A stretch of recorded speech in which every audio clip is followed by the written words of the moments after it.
Wow, the old intro. Welcome, everyone, to the Kingdom of Nerds. This is the Other Comic Show. Yay. What's going on, everyone? I'm with you, man. Oh, you What's didn't up, know? everybody? Well, your ass better call somebody. So, we're back. We're here. We got some good conversations we're going to have tonight. Some good books we read. The best top 10 cover list anywhere. The best family show. Well, are we a family show? I think we're a Fuck family yeah, show. we are.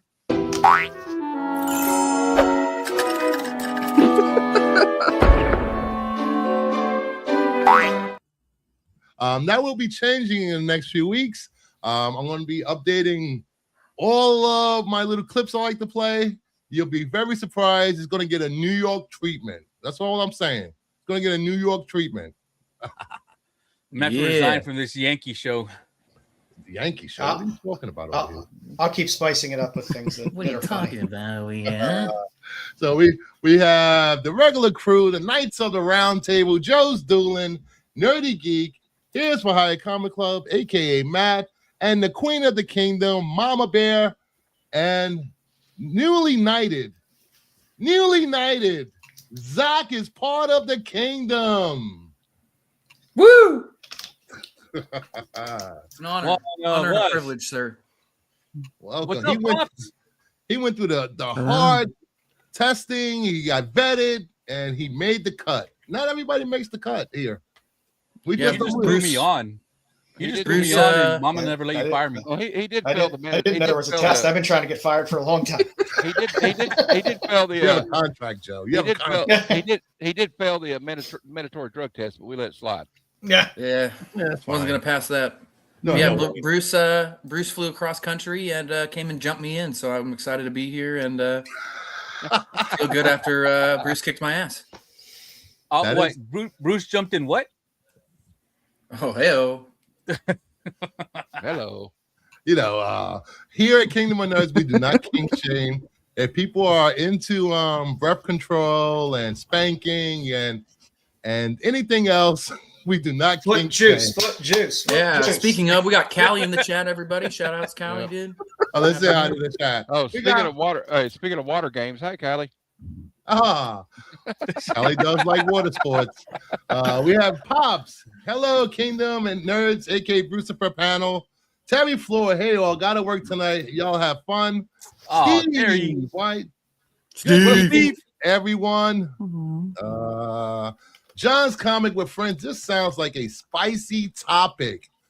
Me John, do a what's up? spicy topic? No. All right, that's good. We're all good. We're talking about nothing. It's nothing. Nothing to see here.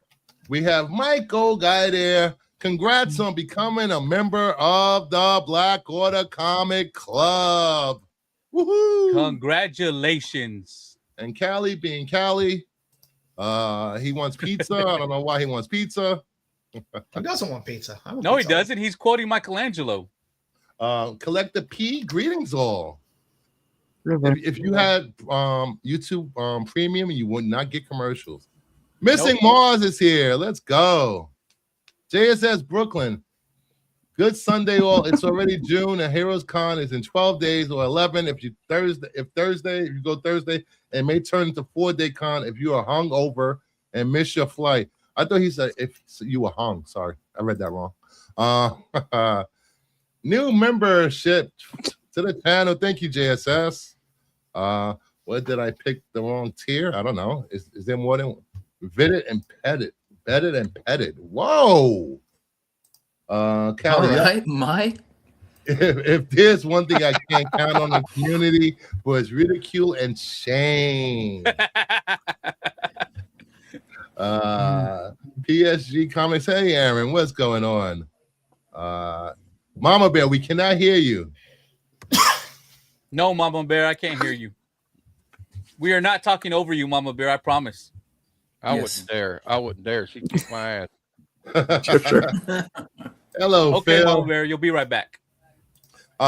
There's a poll up. Make sure you Not my polo. Make sure you give your vote in the poll. Is there a true comic book community? So far, we have 12 votes, and 75% of you say yes. Let's see how that ends up towards the end of the show after we talk about this a little while. What else? I never pay for YouTube Premium. I don't blame you. YouTube Premium is one of my favorite streaming things that I actually do pay for. Well, you know, one thing about it, when you have YouTube Premium, you also, if you have YouTube Music, you get unlimited downloads for free. Yep. Hey, that's nice. Yeah. Yeah. I will say this. Next weekend, they will. Well, I don't know. I won't be here. I don't know if the guys want to do a show while I'm in Canada. If you guys want to do a show, you're more than welcome to do a show. I like it. Joe's like, no. So no show next week. And all right, crazy enough, Bruce let me pick all the books we're reviewing. I did let you pick all the books, which is just crazy. For next week when we don't have a show? No, for this week. I picked all the books this week. But I mean, Joe did not read any of the books tonight. No, I did. Oh, you read books? Well, I read Odin. That's all I was reading. Let's do a show from Niagara. Oh, we could. Yeah, I guess we could do a live stream from Niagara Falls. Yeah, Saturday, let's go. Saturday night. Do it. Saturday night. Steve, you Party in the hotel room, yeah, Steve, like a Scotch hotel room party. Yeah, we'll show our pickups. We'll talk about the con. Hey, Callie, you want to come on and give your opinion on this topic? You know, since you're an asshole, I think you'll fit right in for this topic. Hold up, Bruce. Hold up. Mama, There are can you three say questions. something so we can hear you?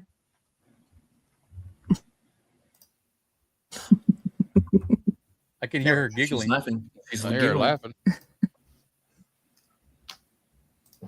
I just hear giggling. There you Hello? go. I heard you. Have a black screen, but I can hear you somewhat. No, not anymore. Oh, Cliff, Damn. live from Niagara Falls, Bruce from Morningstar. What up, hello, Cliffy? Cliff. Not near mint internet connection, a mic, a camera, mic, and a computer is all that's needed, or your cell phone and StreamYard. Nobody wants to hear my opinion. Trust me. I want to hear your opinion. Callie, Second- I would be interested to Yeah, hear you. Inquiring Second- minds want to know. I think you have been in this comic community, YouTube streaming space a lot longer than I have. So, and you've been around a lot more people than I have in this community.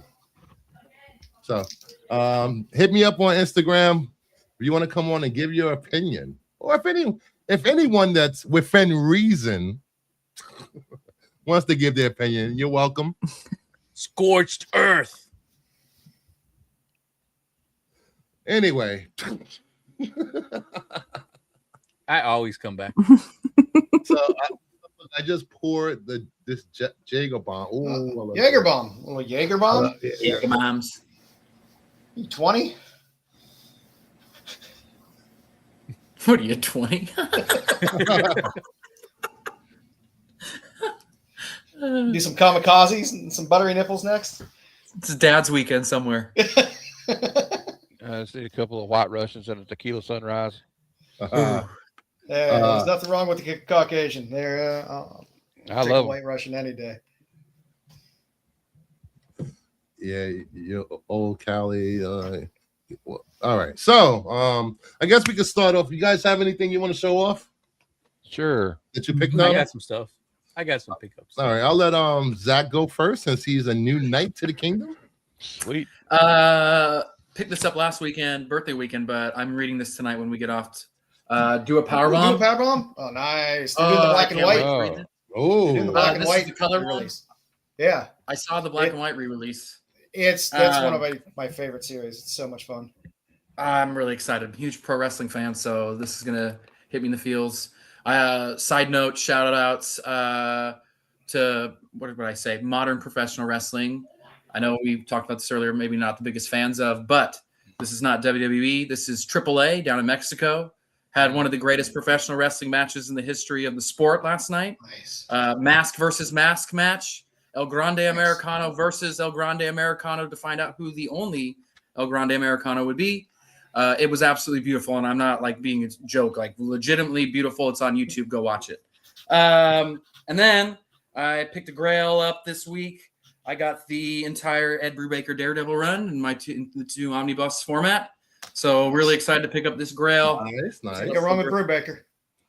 Cannot go wrong with Brubaker. So yeah, those are the three lovely things I wanted to share. Nice. And go watch that match. It's phenomenal. Matt, what do you got? I won a giveaway from Rob's Fat Stacks of Comics. Oh, you got it in? Nice. Yeah, Matt is always winning giveaways. Transformers 1 in 25 Nice. and a 1 in 50. Look at that. And then I got this foil they're all from BTC. This is a BTC exclusive.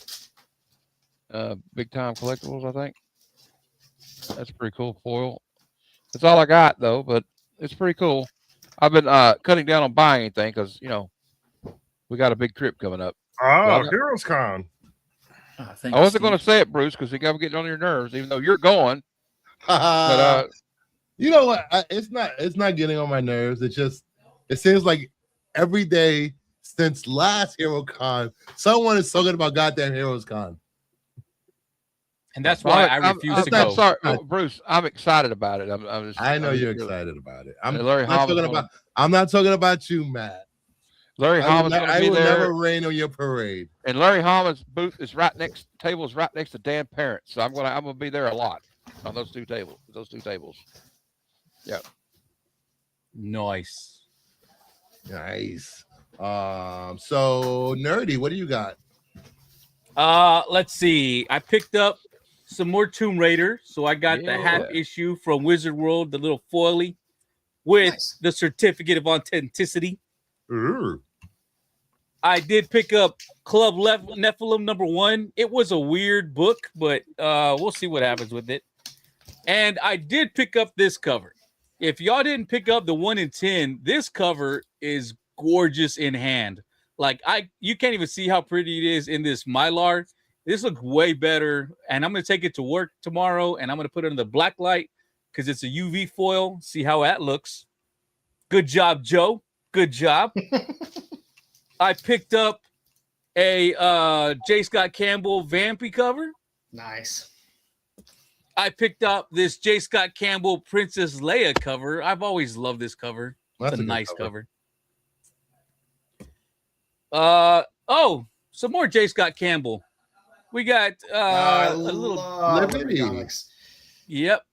Picked up this one. Covers. Really nice shape too. And because Joe is a bad influence, here we go with some Betty Page. Betty Page by Linsner. Betty Payne. Betty Is that Page. the porn name? And then some more Betty Page Unbound. Don't go wrong. I love me some Betty. And I really did love this Psylocke cover. I thought that was a really nice cover right there. So I did pick that up. I read Superman #38. I thought it was a really fun read. And then I did not expect what happened at the end to happen. So I'm interested to see where this story goes. And of course, I did pick up the Saturday Evening Post homage. I really like that cover. Really nice. That is nice. And then, of course, because of Joe, I did pick up the Rocketeer. Hey, how do you not buy a Dave Stevens cover of Betty Page on a Rocketeer book? Yeah. And I did pick up the 1 in 50 Mark Spears Fangirl cover. Really happy I did. So on the back of this, it says this is only 520 were printed. So since his books are selling as well as they are, it's a pretty rare book. Really nice. I did pick up the one per limited store. For 200 up on the eBay, and they ain't moving. I can agree with you, Joe. I can agree with you. The one per store, Exquisite Corpses 13, which I did. I will save that for the end. That's cool. And then, just like I'm sure Joe got, but I think he got way more than I did. I did pick up Dreadful #3. So really nice Feta Sherbina cover right here. I did cover up the naughty bits for Bruce because he's a prude. I only covered up some of the naughty bits. This one I felt like it was Torosov. okay. Yeah, I Torosov. love Torosov. Yes, I had to pick that Nephilim we showed. That's a Tarasov, and Yep. it's really nice. Picked up this one, I got that one. Yep. and I think this is Kiss Kiss, right, Joe? I think it is. Yeah. There were so many books in this. There was a Kickstarter. lot of covers, and they were all really nice. I didn't even know. I didn't even remember what I ordered when it came. Yeah. And then this one, I believe, is also Kiss Kiss. I just try to And get. then- I pick whatever tier is like, oh, it's gonna give me a shitload of books, and I'm like, okay. And then sometimes Did I'll you ask. check your centerfolds? No, I didn't check my centerfolds. I haven't opened. Okay, mine yet. so they're Angel pulled. They is pulled out. They're centerfold. not actually attached to the book, so you can Oh, actually look fantastic. at them and swap. Nice. And I did pick up a personal grail of mine, Very my nice. Black Panther number Nice. 18, the 1 in 10 by the amazing Michael Turner. A fantastic That's a cover of beautiful- Storm right here. That's a beautiful book, We man. put together a nice Turner Yeah. collection there, Nerdy. Yeah, I I'm love ha- Turner. I'm happy for you, Awesome. man, to get that one in here. I know you've been looking for that one. I've been waiting for a 9.8 Nice, to congrats. drop anywhere for 2 years. And this was the first one that popped up. And as soon as it popped up, I'm like, purchase. I didn't even care how much it was. I just bought it because I didn't want to wait anymore. But I don't think I overpaid for it. I think I got it at a good price. So really happy to have that one. And that's it, Bruce. All right, let me just I gifted 5 memberships. So Not Near Mint got membership. A Dead Guy got a membership. Classic Rocks 007 got a membership. 7171 got a membership. Tim the Comic Collector got a membership. And let's welcome in everybody that everyone that got here afterwards. Hey Fable, hey Digger Jim. Station. Who else got here? Him. It's a cool name. I think that's it. Let me see if I can show them, Bruce. There we go. House of L Comics, welcome. And John Coe. It is sharp, man. It is sharp in hand. Hopefully Yeah, nobody in has hand. one for me. I mean, I'm waiting for the Kickstarter one as well to come because I had ordered It's it a from there gorgeous as well. Yeah, I love that cover. Nice. All right. Here we go. Let's see. Hey, Space Case. All right. First up, I had to pick up second printing of Lost Fantasy, the foil. Why? Nice. Very cool. I like it. Then I don't know, the Veronica Jaws homage. It's a foily. I'll give you a clap on that. I got that one coming. I always Wow. buy all my Archie shit. I finally got Comics the Magazine #1, the Feta Shabina covers. Yes. Oh, Hey, nice. man, look at that. They took a while, but they made it. Claim. Amen. Let's go. Claim. I'll claim the second one. My Scotty Young came in. Oh, nice. The connecting covers. Man, that was a web store exclusive, right? Yep.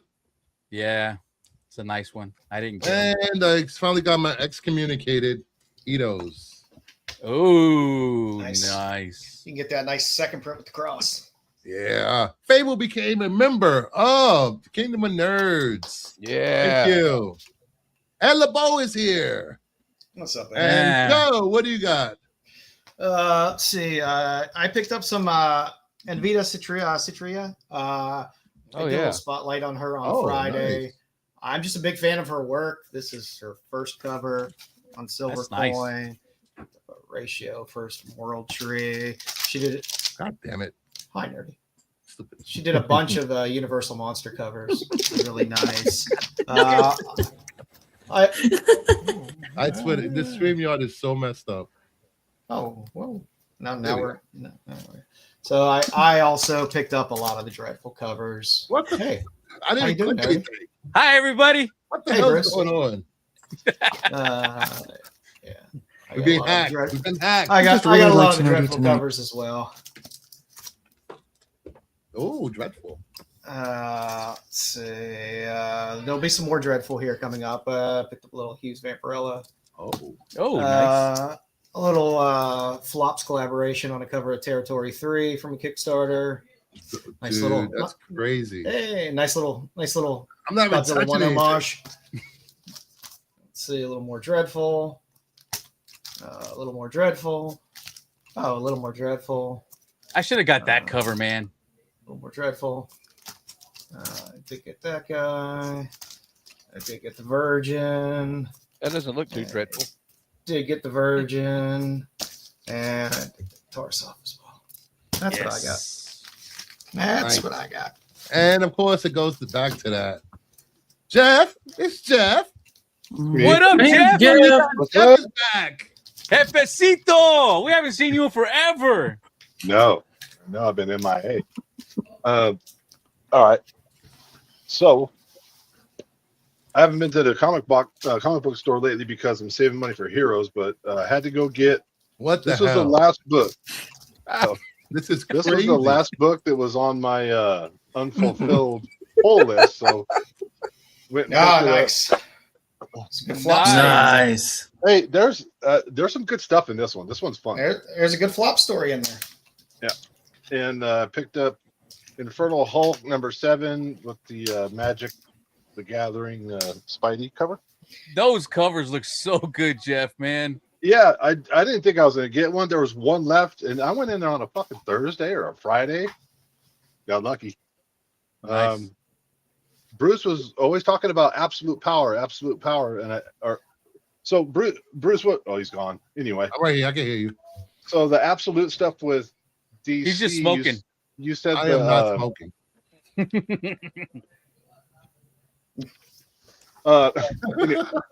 He said the beginning of the absolute universe was absolute.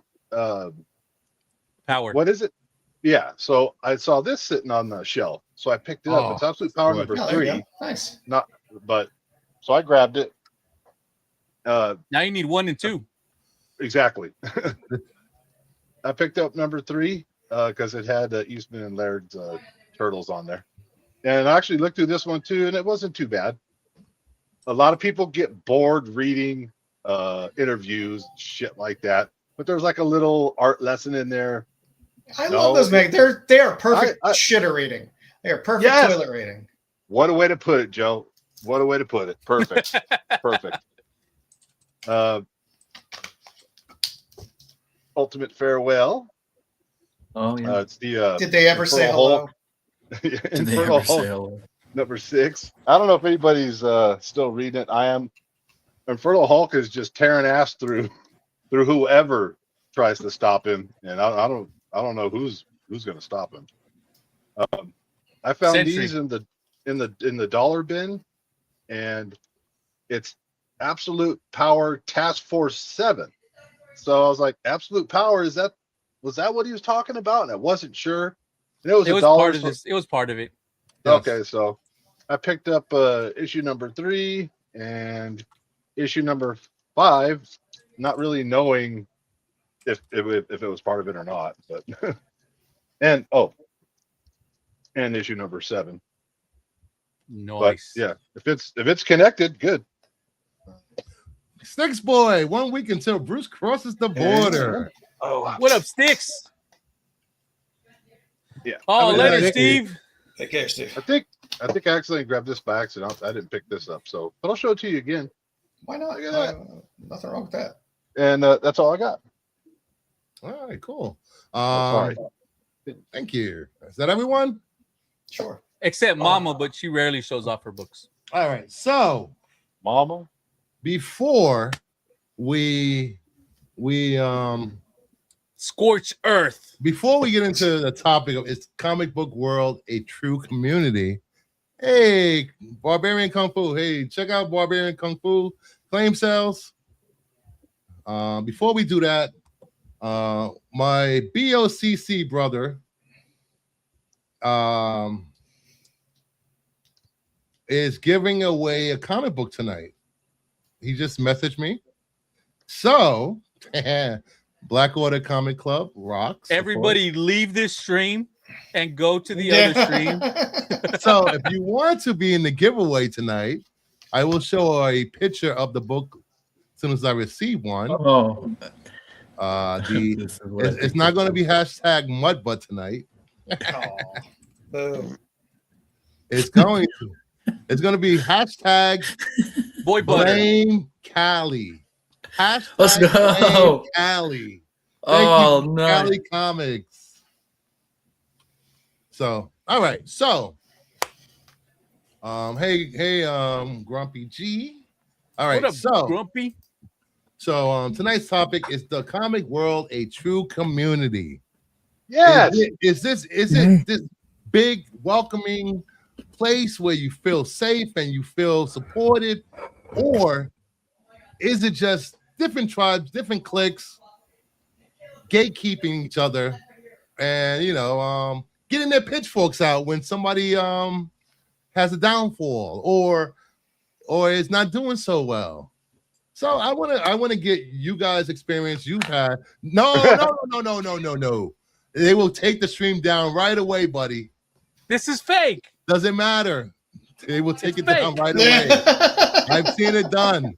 Dude, Master Chief over here, dude. Yes, that's Dude. what it is. It's the That's Master what I Chief thought it pistol. Yeah, All right. look at me, dude. I'm We'll a nerd, start dude. with- But the problem is YouTube AI is retarded. Can you still Yes. stay retarded? I probably got No. your show screwed for saying that. Sorry. Dang. Double whammy. I'm fighting to recognize my mic. God damn it. Yes, Myers, that's exactly what it is. All right, so Headshot. let's get this conversation started. We'll start with the newcomer, Zach. How has your experience with the comic community been since you've been around us and the club and everything? I want to hear about your experiences so far.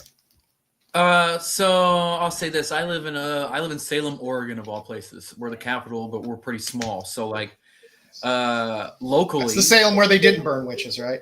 no, but it's in Salem where the guy stole $2,000 worth of Legos. Yeah. If you know that story that's going around, Still burnable at the stake offense. yes, Yeah. I'd burn his ass. pretty crazy. Don't go to bricks and minifigs. Anywho's. And so in the last year or so, I started to go to like conventions and I started to go to swaps and things like that and started to get to know people, and people locally are really awesome. Like I've had a really great experience locally. And then since January, I would say, started getting involved with stuff on here and on Instagram. And I've had a great experience. I've had, there's obviously when you're working with or around different types of people, you're going to have different types of experiences, and some maybe not the best as others, but you get out of it what you put into it, or it's what you make it. So if you want to get sucked into the negativity of Virginia Slims. part of being Virginia Slim sticks. being a part of a big community like this, then like that's on you. I think you can turn it off. You don't have to join a stream that you think is going to be toxic. You don't have to watch something that's going to be toxic. You don't have to talk to anybody you don't want to talk to. Yeah. We're not in school with each other. This isn't high school or middle school. So like, Joe made up a great point earlier when we were talking. I just want to talk comic books, man, and like have a good time. Like nobody's getting paid for this. So why, let's just enjoy what we enjoy. So all the drama and the gatekeeping and all that is save it for the birds, dude. I know. I none can of give them a have rat's to ass. pay Let me for the just amount read of this time he comment. gets fired. Let me just let me read this. Pops, yes, there is a true comic book community. To me, it's when we all gather together and we talk about comics and we help people in the community in hard times. When we show love, love shows us the way. Yeah, 100%. Pops is right. Like it's what you make out of it, and that's Pops' experience. And like Pops is a great guy to chat with. If you haven't ever talked to him, he's the man, and he posts some really cool books too. So like, yeah, I mean, there's just so much out there and so many avenues and paths you can take, and just this niche of a community. Like I'm in the Omnibus community, which is like an offshoot of the big comic book community, and have met really cool people on Facebook groups and all there. And like, Have you met I have just- you met Omnibo? I have not met Omnibo. I need to meet Omnibo. I follow Yeah. him. Yeah, he's a cool Um, cat. He's a cool cat. But it's just, yeah. I mean, and maybe I'm different because I'm newer and I'm, Yeah. You know, I'm really outgoing, so I usually you're bright-eyed and bushy-tailed, Zach. yeah. But I've been around. I've worked in the entertainment industry, so I know BS when I see BS. It's all what the entertainment. You've seen some shit. Yeah, and so like I just try not to get sucked into the negativity and just enjoy what I enjoy and be around people that I can have fun conversations with and share some cool stuff, make some cool trades, you know, shoot the shit, make some memories, have some laughs. Yeah. And the rest of it, you know, it's just some people just have too much time on their hands, I guess. I don't know. Get a life. Joe, you've been a long time watcher long before you got on the YouTube. What have your experiences been? And do you think it's a true community? Number one, there's no capital C community. Everything's stovepiped. Even within the YouTube side, there's people that have never heard of us that do comic shows and been doing them for years. There's, you know, vice versa. Everything's very stovepipe. There's people that just go on Discords. There's people that just go to con. You go to a con, 80% of the people there they're not even aware there is a comic book YouTube type experience. He's right. It's a very stovepipe community, but within those little subgroups, you have communities, and even within there, you have the sub communities in there. Some are good, some are bad, and it's all what you're looking for. If you like drama and you like the drama type stuff, that's great. There's a place for you to go enjoy that. If you like omnibuses, there's a place for you to go do that. If you like talking about titties and seeing it in comics, I have a show every Friday. Renovation. I like just doing what I want to do. Like I said, this isn't. I don't care. People want to sell exclusives. Great, sell exclusives. People want to go on Whatnot and do their thing. That's great. I have no problem with what other people do. Life's too short to worry about what other people do. I have no desire to step on people that are trying to make a buck and do what they want to do. It doesn't affect me positively or negatively in any way. So why should I give a shit? The people that I've experienced in my little circle of a community have been great. I had overall very positive experiences with everybody in the small little group that I've been exposed to. But it's all who you hang around with. If they're people that are like-minded and kind of like the same stuff you have, you're probably going to have a good time. If it's something that's going to get you worked up, then don't watch something that's going to make you angry. You know, why? Life's too short to watch stuff that's going to make you angry. And if you like to watch stuff that makes you angry, go watch stuff that makes you angry. Like I said, I agree. For me, I don't give a shit what anybody else does. I really don't care at all. I like doing a show to show some stuff that I like or some artists that I like. I'm happy with the small little audience that I have. I'm not looking to overly expand it out and try to reach out. If people find it and enjoy it, that's great. If it's not for them, there's plenty of other things out there for them to watch that will probably tickle their fancy. So, like I said, I mean, you're going to get bad actors in whatever type of hobby or whatever. I love baseball. I love watching baseball. You go to a baseball game, every now and then there's going to be a drunk guy there that starts a fight. Does that mean, baseball fans are all horrible? No, it just means there was a dumb drunk asshole that started a fight. Stamp collectors are toxic. It happens. Hey, now I have a nice stamp collection. Barbarian Kung Fu, every YouTube comic channel is competitively its own community, but as a whole, we form a comic community when we share each other's content, but our shared interests with like-minded individuals. Speaking of hashtag Blame Cali, the first, I think it's going to be more than one giveaway, I think. But the first picture he sent me was this. Oh, Cali. Department of Truth. Yep, the Jenny Fritzen cover. Yep. That will be given away at some point during the show. Thank you, Callie, for that. I will not call you an asshole 5 times a week, just 3 times. Nice. Get it while it's in development for the next 6 years before it comes out. Yeah. I'll go next. I didn't start out in the comic book community. I started out in the movie talk commentary movie rage community. Yeah, the movie rage community, which was, it's different, but at the same time, it's the same. Groups, cliques form up. It's a lot more toxic than comic book. I will say it's a lot more toxic. There's backstabbing. There's stealing viewers, and it's just wild over there. But again, it's all you're gonna have bad actors in anything. You know, whether that's the majority, just might be where you're sitting at the time, makes it feel like it's a majority. But overall, I meet great people on IG. I meet great people in the Discords. I meet great people on YouTube. And if somebody doesn't really float my boat, or I just don't like being around them, I just don't associate with them. That's fine. I have no desire to shit talk people in any way. That doesn't get you anywhere. Yeah. But it's just like, okay, well, I just won't necessarily associate with you. That's one of the first people I met when I got to the comic book community was Kyle Stinson from Renovision. Great guy. Welcome me onto Renovision. Met some great people at Renovision. Been friends with these guys. Met up in person for the last 3-4 years. And that was the positive, found guys that I can get along with, that I can trash talk with. 100%. Calling my fellow YouTubers gooners every week. Great place to be. I made a lot of friends.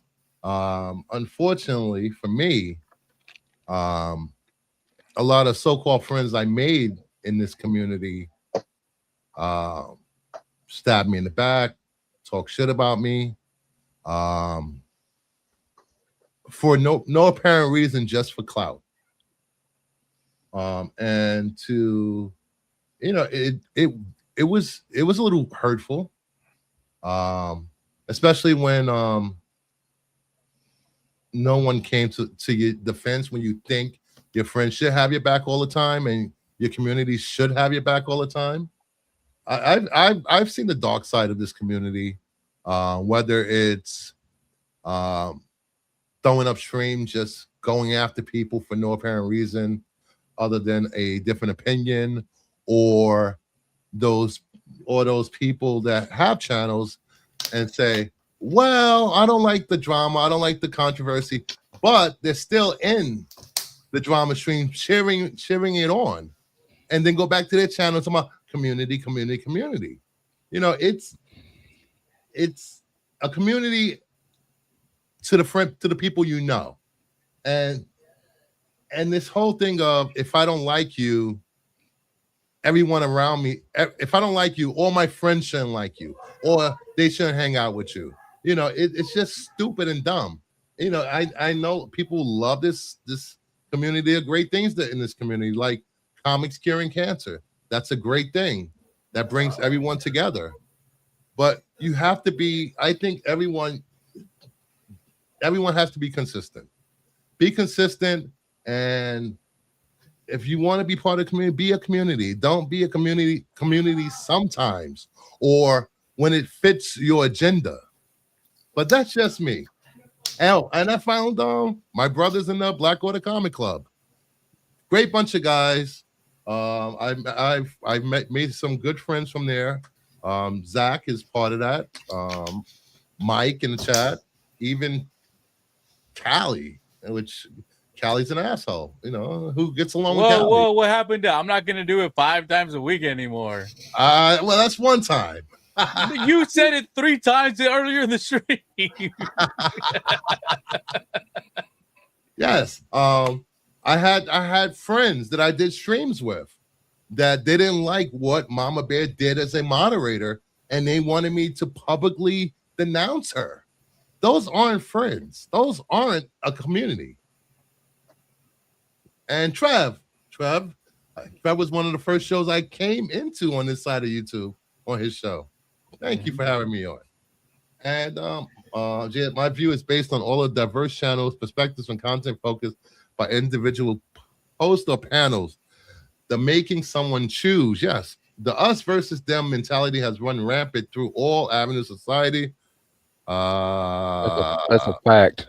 Lies. I am the worst. You just want to be the worst. You're a big teddy bear. Bruce, I don't see a need to gatekeep anything. I've always felt that more information is better. If I want to, sometimes I want to see 5 or 6 people's different perspectives on a book, and that means that sometimes you got to get outside of your bubble to see somebody else's perspective on a book. Maybe you missed something, and I don't want to be around everyone that thinks the same all the time, but. There's something for everybody out there. Yeah, like comic books, there is something for kids. There's people that like Absolute Batman and the whole Absolute thing. That's awesome. There's people that love indies and people that love books like me. And there are some people that like Marvel, but what are you going to do? Yeah, I agree. Yeah. There's but for the most part, I've had a positive experience. I don't let everyone come on my channel. Yo quiero hablar. Un momento. I don't let everyone come on the channel, and I think that has helped me gather a great bunch of men and women that love comic books, love talking about comic books. We're not yelling at each other when we disagree. Mm-hmm. I troll Matt every week with my Marvel content. He's still here. We're friends. And that's what we do. He's still one of my best friends. Like backstage, we hang out all the time. So, Bruce, can I go after you get done? Yeah, go right ahead, Matt. Well, I think it's kind of a complicated thing. It's like, are we overall a community? I don't think so. But are we? We do have a community though. Like, sorry, I had to throw something at somebody. Because when I first started, it's almost been 2 years. Mm-hmm. And like Aaron, who's in the chat, welcome me in. I had Bruce on my show. We hit it off. Nerdy's been supporting me for since I had like 20 or 30 subscribers. And then we finally got him on the show, and I've become pretty close to him. And we invited Jeff in. We were on my friend Random Reed's stream one night. We got him on. He didn't even know how to use StreamYard. We had to talk him into it. And now he's going to Heroes Con with me and Aaron. Yeah, hell yeah. But I have seen, like when I first came into it, I was kind of like Zach. I was kind of like wide-eyed and like I want to be on everybody's stream. But I will give everybody a warning on you do that. If you're tied to a group of people, and one of them people in that group does something, everybody's going to link you to it too. So be careful who you actually associate with. Sometimes I've only been blocked by one person so far, so that's all right. But I just want to say, and I see all the drama, and we got people and I'll tell you something about these people. They don't last. The ones that do the drama streams, they go away. And they come back and they go away. And some of them are a little bit sticky, if you know what I mean. Oh, jeez. But all I'm saying is, there's like this divisiveness you can find in anything, right? Star Wars community, action figure community, comic book community. But it's like real tribes of people, like Joe saying earlier. I don't know. There's some people we don't know. Like I don't know the near mint people. Vintage porn community. Yeah, well, no, I was in the sorry. comic, No, that's the me. comic That's community. me. Wrong show. That's me. Wrong Like show. in the comic That's me. book That's community. me. Oh, okay. I did All that. right. Me and Joe. There's people that don't even we're know we exist in this comic community. I would assume that Tom doesn't know who the fuck any of us are. Oh, he knows me. Oh, he doesn't know you though. I Yeah. took a picture with him. He had no idea who I was, but I did it. What I mean is though, like the one thing about this community that could be derisive is the cowards that like to hide behind fake accounts and then come on people's streams and say racist shit and stuff like that. That stuff is like a bit of cancer around here. But overall, I would say, like JSS was saying earlier, 90% has been positive. I've seen people come together. Brandon from Mon Comics' house burnt down, and people got a GoFundMe to help his family. I had people in this community all get together and buy me the first appearance of Falcon because I don't have a lot of money. So there's great stuff like that, like the Comics Curing Cancer guys, Heroes for Heroes guys. They do charities for veterans. And we got the Comic Curing Cancer guys, and but there's a lot of gatekeeping too. I think. But I had in my mind what I wanted to say, Bruce, but it's not coming out right. I don't think. Yeah, it's Well, okay, man. The thing I we feel get the stuck love, in Matt. a lot.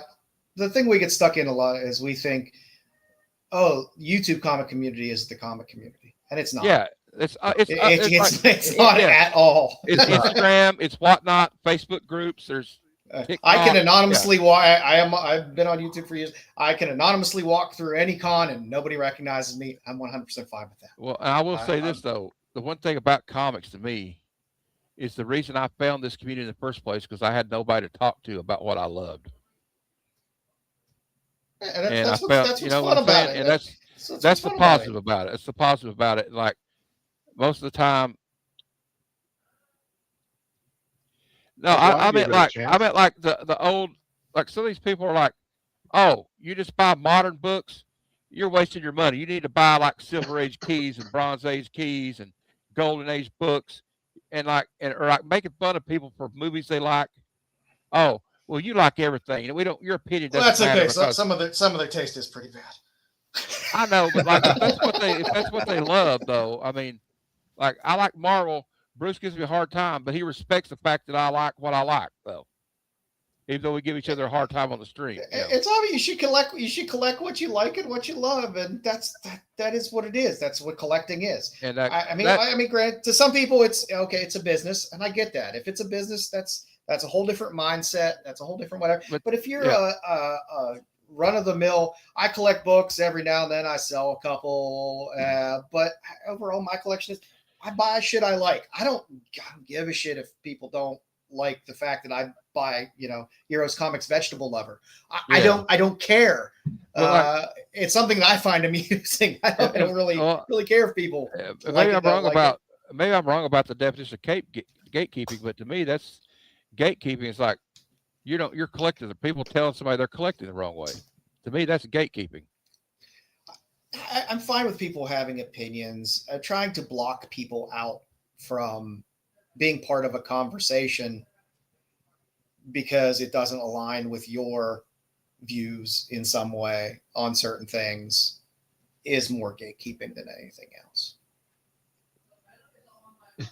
Well, yeah, that would be that would be gatekeeping, like not allowing certain voices to be heard. And again, when it's your channel, who gives a shit? When it's your channel, it's your channel. If you want whatever voice you want to be that voice, and that's what you want to put forward, that is fine. Like I said, I have no problem with what other channels, other people do or say within certain bounds of acceptable public behavior. But I mean, who cares if somebody is gatekeeping on a channel and it turns you off to it? Then you go to a different channel that you like, and there's enough out there. You're going to find a group that kind of that you can fall into and enjoy. If we're talking about the facet of the comic book community that is YouTube, I have a hard time with this gatekeeping thing because, in my mind, gatekeeping is something that, in order for it to occur, the person who's doing the gatekeeping has to be in a position of power, a position of control. This YouTube comic book community, if you want to call it that facet of comic book community is so widespread and fragmented. I mean, who really has that kind of power besides the real big channels? Maybe I'm not. Maybe what I'm talking about. What can they really do? Well, you know what? Maybe it's not gatekeeping. Maybe I'm talking about like people that think they're collecting elitists. Well, I think let them think. Let them think and give a shit. Well, I think my interpretation of gatekeeping is, you're on a panel and you're talking about something and people are like, oh, this sucks or that sucks or blah blah blah blah. And a lot of times people won't push back on these people because they get overtalked or they feel that person won't bring them back on their channel, so they just let it fly. Which I am. That's on them. I am all for not going on a panel if I don't like someone. I don't like to be fake and phony, laughing in somebody's face I do not like, and they will never be on my show because it's my show, and I don't want that negative energy on my show. Or I also, like, you know, people coming behind people's backs and saying, "Hey, watch out for this guy. Like, you don't need him on your show." You know. Yeah, that's for you to decide. You know, but again, it is what it is. I mean, that's why I like doing a show that's more structured content versus panel stuff, because I like structured content.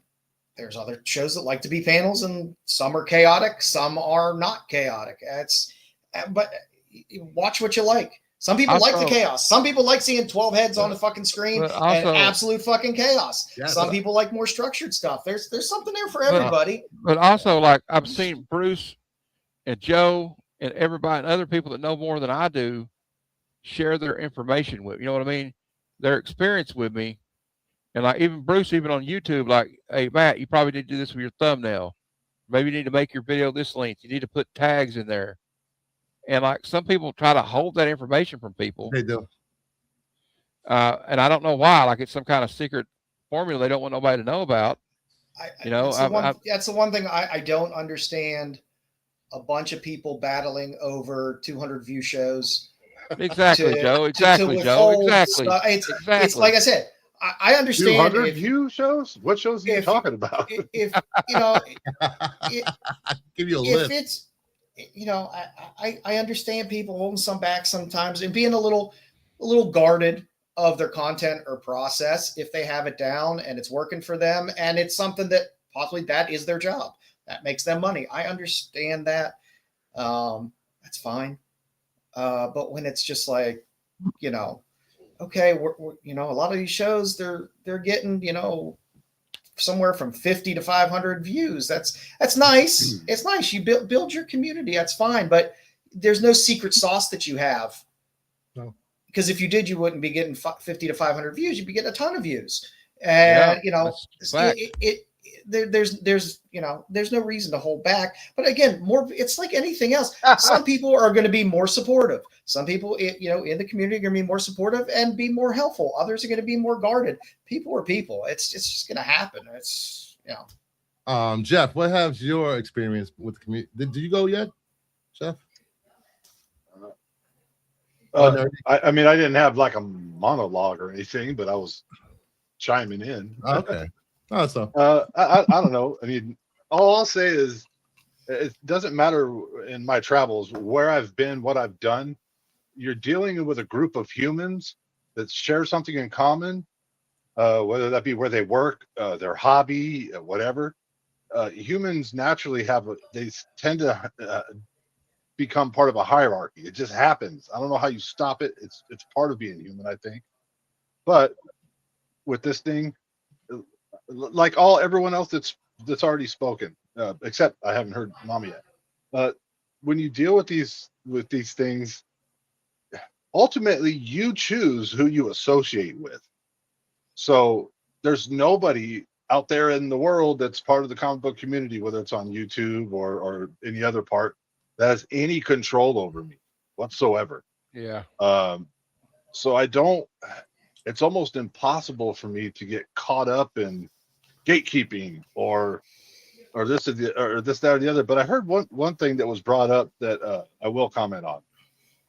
Anytime I've ever, and it hasn't happened to me yet, except maybe on one or two occasions, hasn't happened to me yet to where someone has approached me and said, if I just met someone, "Hey, watch out for this guy." Because whenever that happens to me, and this has been throughout life, when someone approaches me about someone else that I don't know yet and I haven't formed my own opinion on, and they tell me something negative about them, even if their heart is in the right place and they're not a bad person, I automatically, it gives me a bad feeling. Like, oh, okay. I don't know if I'm making any sense. I know what you're saying. Yeah. I know exactly what you're saying.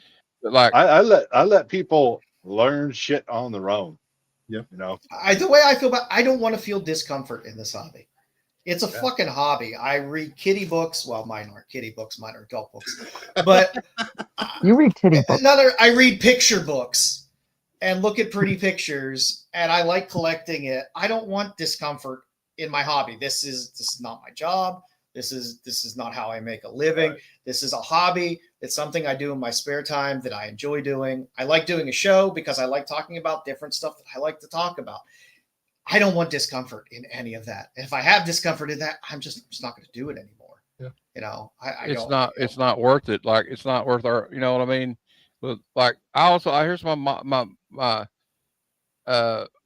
and me and Jeff talked about this. Me and Jeff and PSG Comics a few days ago. We're like, I used to be like this keyboard warrior type. Like, somebody would say something I didn't agree with, and me and Jeff both agreed on this, because you'll be like in the middle of your second paragraph of your reply to them, and you'll stop and go, "What the fuck am I even doing? This is not even worth it." Like, I mean, how much of my sanity do I need to, like, you know what I mean? Like, sacrifice my own sanity and peace of mind because somebody said some smart ass thing, you know, in a comment? Like, yeah. Fable, it's easy to say shake it off, but when it happens to you, it can be incredibly discouraging, especially when you already have self-esteem problems.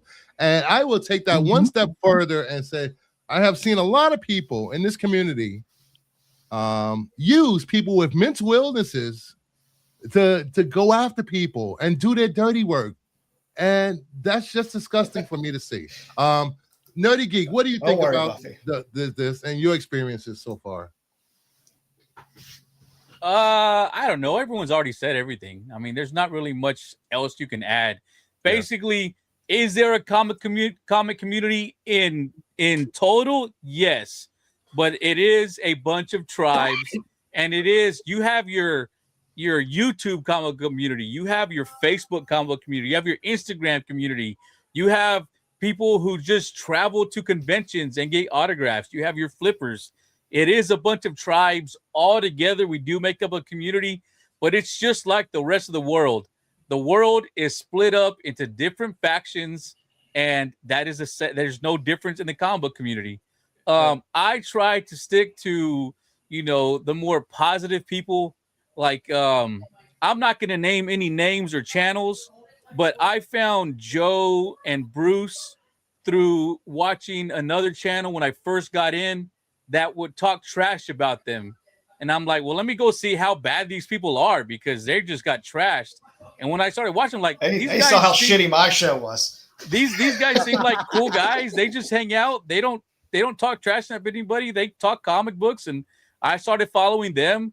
I found Matt that way. You know, I started, you know, chatting with Matt, you know, like he said, back when he had like 20 subs or something like that. I think I might have been the 20th sub for Matt.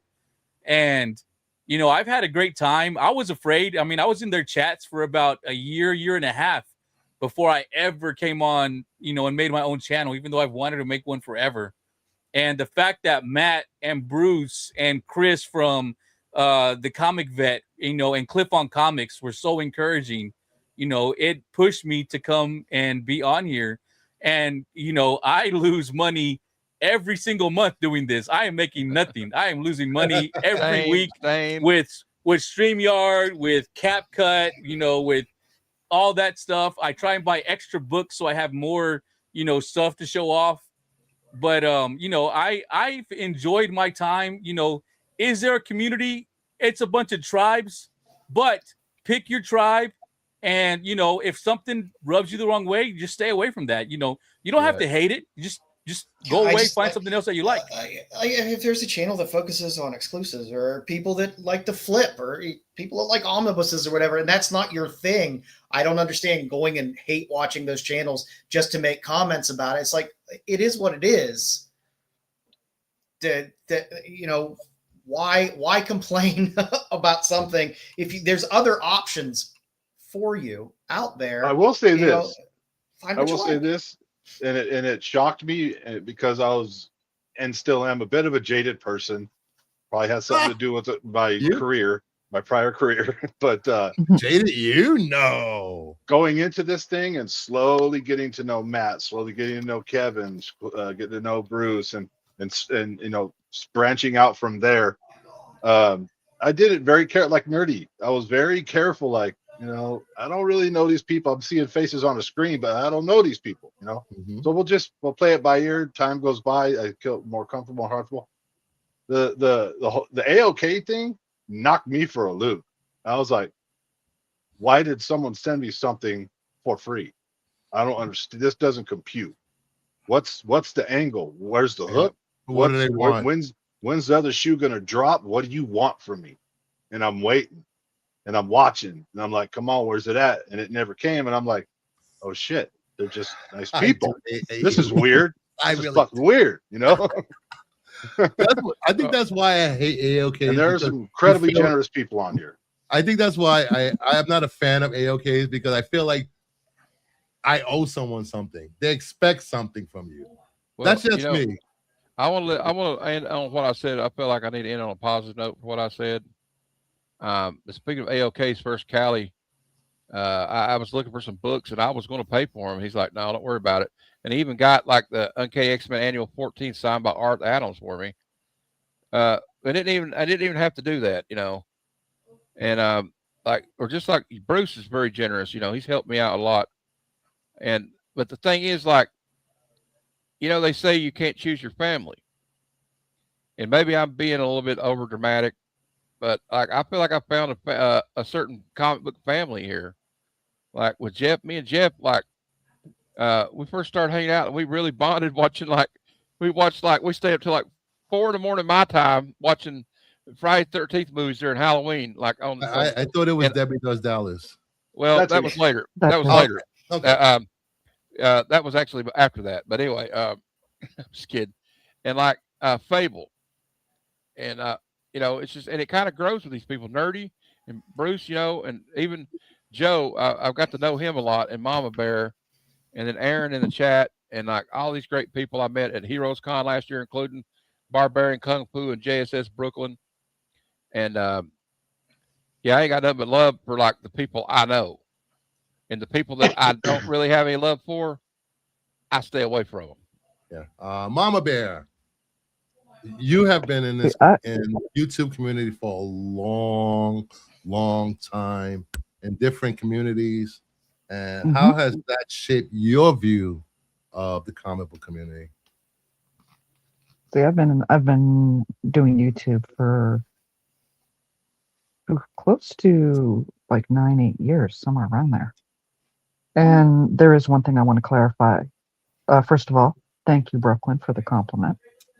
And I saw M. Wamba talking about T-Virus Terrence.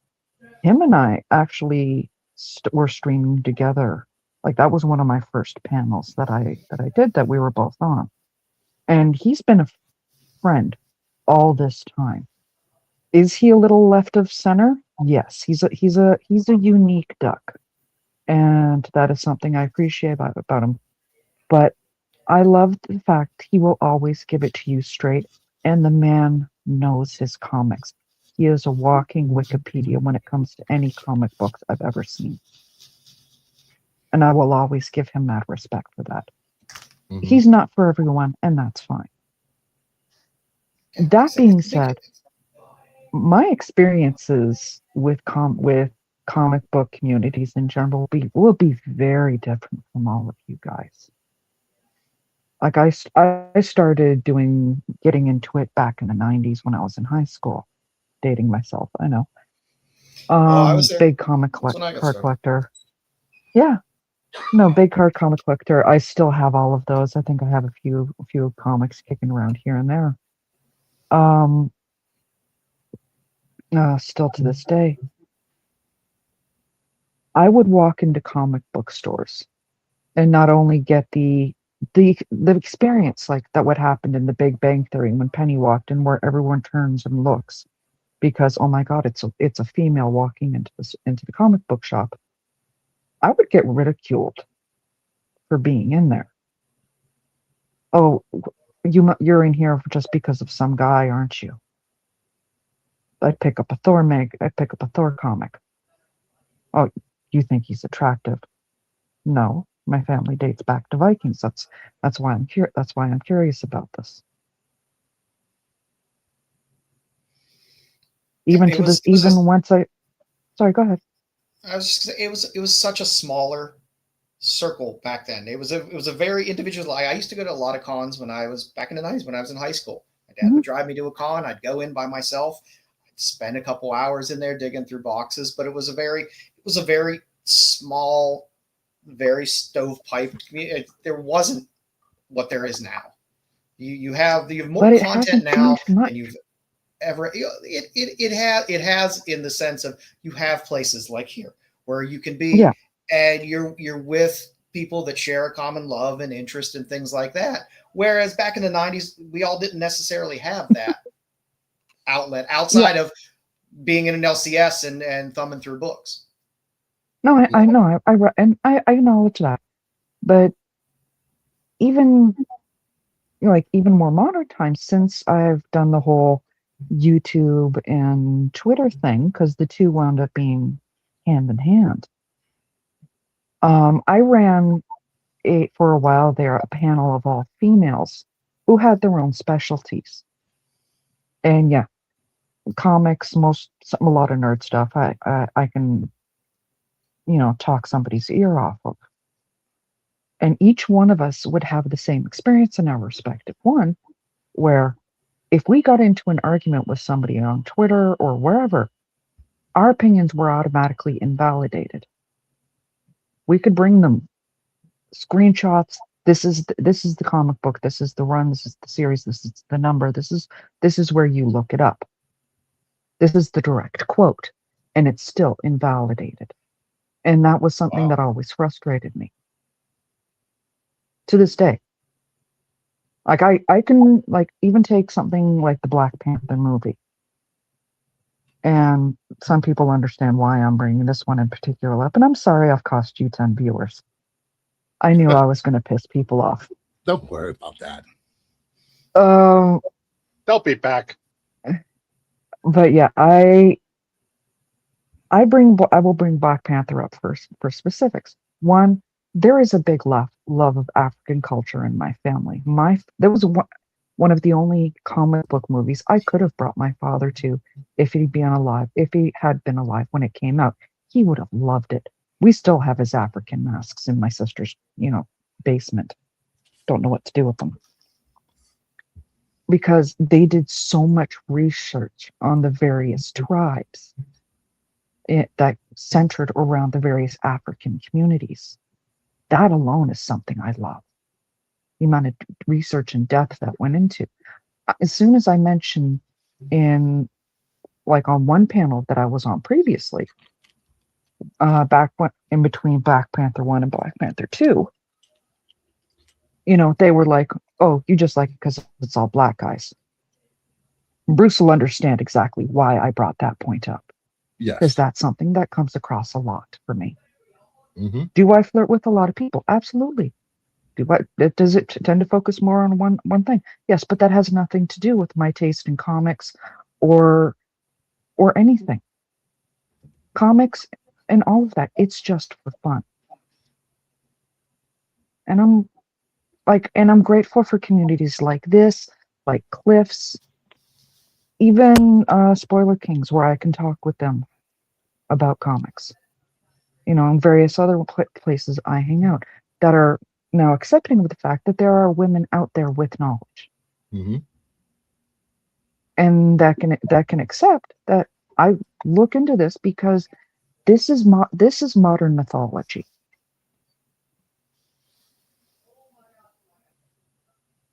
That's why I love it. Yeah. These characters, Superman, all of that, are modern day Zeus, Hephaestus. Yep. These are what we turn to to elevate us, to inspire. I can see what Go she's ahead. saying too. And sorry, Bruce, I'm going to lose you a couple more viewers. In this community, I think, and this is just my gut feeling, no science behind it whatsoever, just what I think. I think there are a certain amount of guys that haven't had the best luck with women. Mm-hmm. And when that happens, it's painful. And that pain turns into rage and anger and blah blah blah. So when they see the female walk into the LCS or the female on the panel talking about Black Panther or whatever, there's their outlet. They get to go, oh, we got a target. She don't know shit about comics. She's just here because she's trying to work the nerdy girl angle and sell her sex and you know, or whatever. Well, that, I mean, if you want to talk about gatekeeping in general, LCSs over the years, there's some LCSs that are very welcoming. There's some LCSs that are very much gatekeeping of. But I can see how what she's saying. I can see how very easily that can happen. I had, and this is not comic books. It was a younger girlfriend I had, and she's kind of an old soul when it came to music. So she would wear old band T-shirts, you know, Floyd, shit like that. I know where this is going. Yeah, me too. And nobody ever shook me down when I wore a Rush shirt or something. That, hey man, name one album from Rush. She would get that shit all the time. Name one song from Pink Floyd, because she was wearing it. They thought it was her vintage fucking style. And she's like, what album? And she would, do her thing. But I see how a lot of times I can see how females have to prove that no, I'm legit, and you shouldn't have to. Oh, and Mama Bear, I kind of know what you're saying, because I see. I'm sorry. Go ahead. I was just going to say I just wanted to add on, and it's never like just simple questions. Oh, name one song off the album. No, it's what was Ace Frehley's childhood dog? What is Bruce Wayne's favorite food? Well, no, your standard is held She's way far up by the way. here. Also, Mama Bear, I've noticed that one thing I see is a rash of it on Instagram, especially with girls that are content creators with comic book content or toys or something. Her boyfriend's the one that's a collector. They just put her up there because she's eye candy. You know what I mean? She doesn't know what she's talking about. And like you hear that a lot. They're very dismissive sometimes. So I'm sorry I had to go through shit like that, because that's fucked up. I will say this. Go ahead. Go good. No, I have been. Me and Mama Bear have been friends for a long time, long before I got into the comic book community, and I have seen the way she is treated, and I've lost. Then they weren't even friends. I lost people I used to stream with because of Mama Bear and the way they talked to her and the way they made her feel in the nerd community. And giving a choice of her or them, I chose her. Because if you're a man and you feel that threatened because someone timed you out on a stream and you disagree with it, or you're sliding into a female's DMs trying to hook up and you're not her type, and then you want to badmouth her on a stream for an hour and a half, there's a problem in this community. And I'm just saying, but that's not everyone. Social media in general is a cancer. You got millions and millions of people. Any dipshit can slide in and be an asshole. It's like I said, it's a vocal minority that often ruins it for the quiet majority. Nobody wants to touch your PP. Okay, but since you mentioned about sliding in DMs, let me get this on record. Because yes, I did mention I do flirt with a lot of guys, and the flirting is all surface level. I could legit show you my DMs, not that I would, but I could show you my DMs. It is all above board. Any flirting happens on live streams. Mm-hmm. Anything that happens in DMs is all casual conversation. Not 90% of the time, I'm just sending them some sort of clip or GIF or something. Whatever video, whatever. You guys have seen it too. A meme or a joke. Oh, I saw this thing. It makes me think of you. I thought you guys would enjoy this. For the record, I will never actually hook up with an American. I'm never leaving my country. I love my country. I am close to my mother, and she is my rock. That is why all flirting is strictly just casual. Yeah. Wait, You said you're never leaving America? No, she's Never in Canada. leaving Canada. I Yeah. will never move out of my country. If Well, if I go to America, I've been if I go wasting to my time. America, it'll be strictly to visit. It'll be to see the Stanley Cup since it hasn't been in Canada for 30 years. Did we- I know. Well, I'm you a know Leafs what, fan, and believe me, I know. this conversation kind of reminds me of this quote about Mike Tyson, where he said, social media has made y'all way too comfortable with disrespecting people, not getting punched in the face for it. Mm. There's enough Gen X in me that really Hey, loves that Eddie. comment. Hey, Simon, there's another What's guy up, that welcomed Simon? me.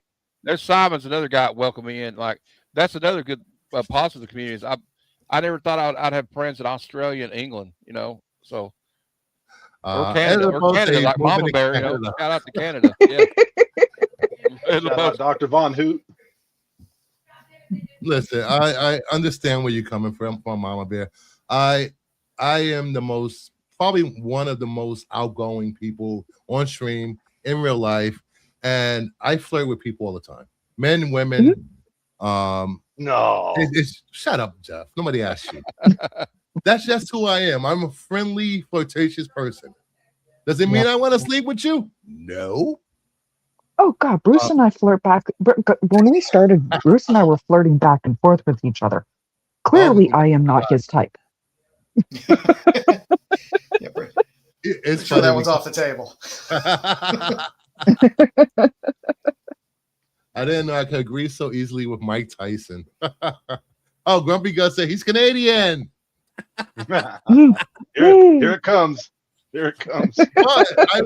Yeah, there's going to be a mass exodus to Canada all of a sudden. Yeah, you did, Mama.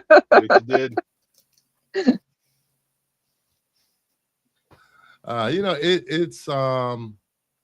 It's a hard line to walk, especially when you're a content creator.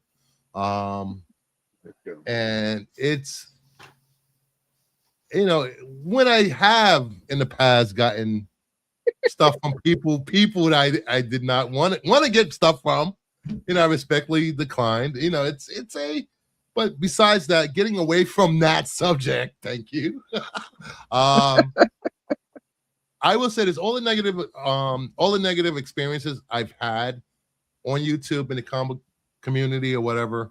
I'm glad I didn't give up and just shut my channel down because of, at the time, all the hate I was getting.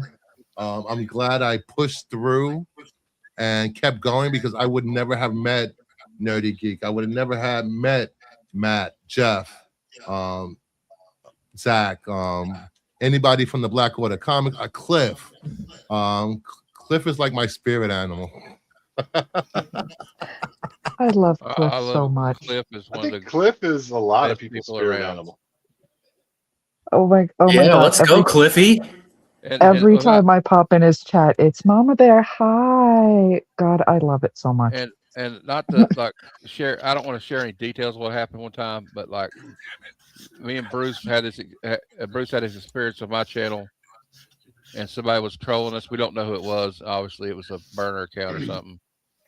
And I got so upset that I was ready to quit. And I thought, you know what though, when you get so mad that you want to quit something like that, you know what, the person that did that to you wins if you do that. So let's not do that. You know what I mean? Yeah. I would rather stick around and piss them people off, for a long time, just to see, just to annoy them. I have to flirt with myself online to get a slide into my DMs. Everyone hit up Six Boy with a random D or T pick. I try to get flirted with, but there's no takers. What kind of tea? Red rose? Tits. All right, Sticks. Hold on a second. I got some for you. Autoerotic stixification. That's why I just. I am that troll in life.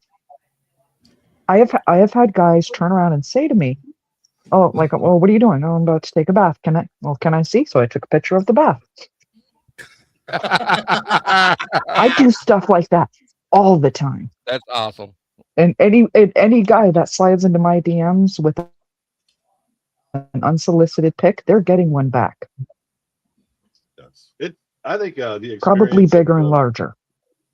the experience for women. I mean, I can't speak as well on this as Mama, obviously, but their experience on the internet, Agreed, Mars. comic books or not, I don't care what the fucking subject is. Doesn't matter what subject is. Women on the internet deal with a whole level of stuff that I think men usually Absolutely. don't have to deal with. You know, I mean, just unsolicited barrages of whatever. You know what I mean? People objectify my body all the time. I know. No, I know. hey, I Jeff, know. I know what you mean. Feel you, I have Joe. Just your beard. I have a good friend that's a girl, that's a woman, and she's one time we were hanging out, and she's like, "You want to see some of the DMs I get?"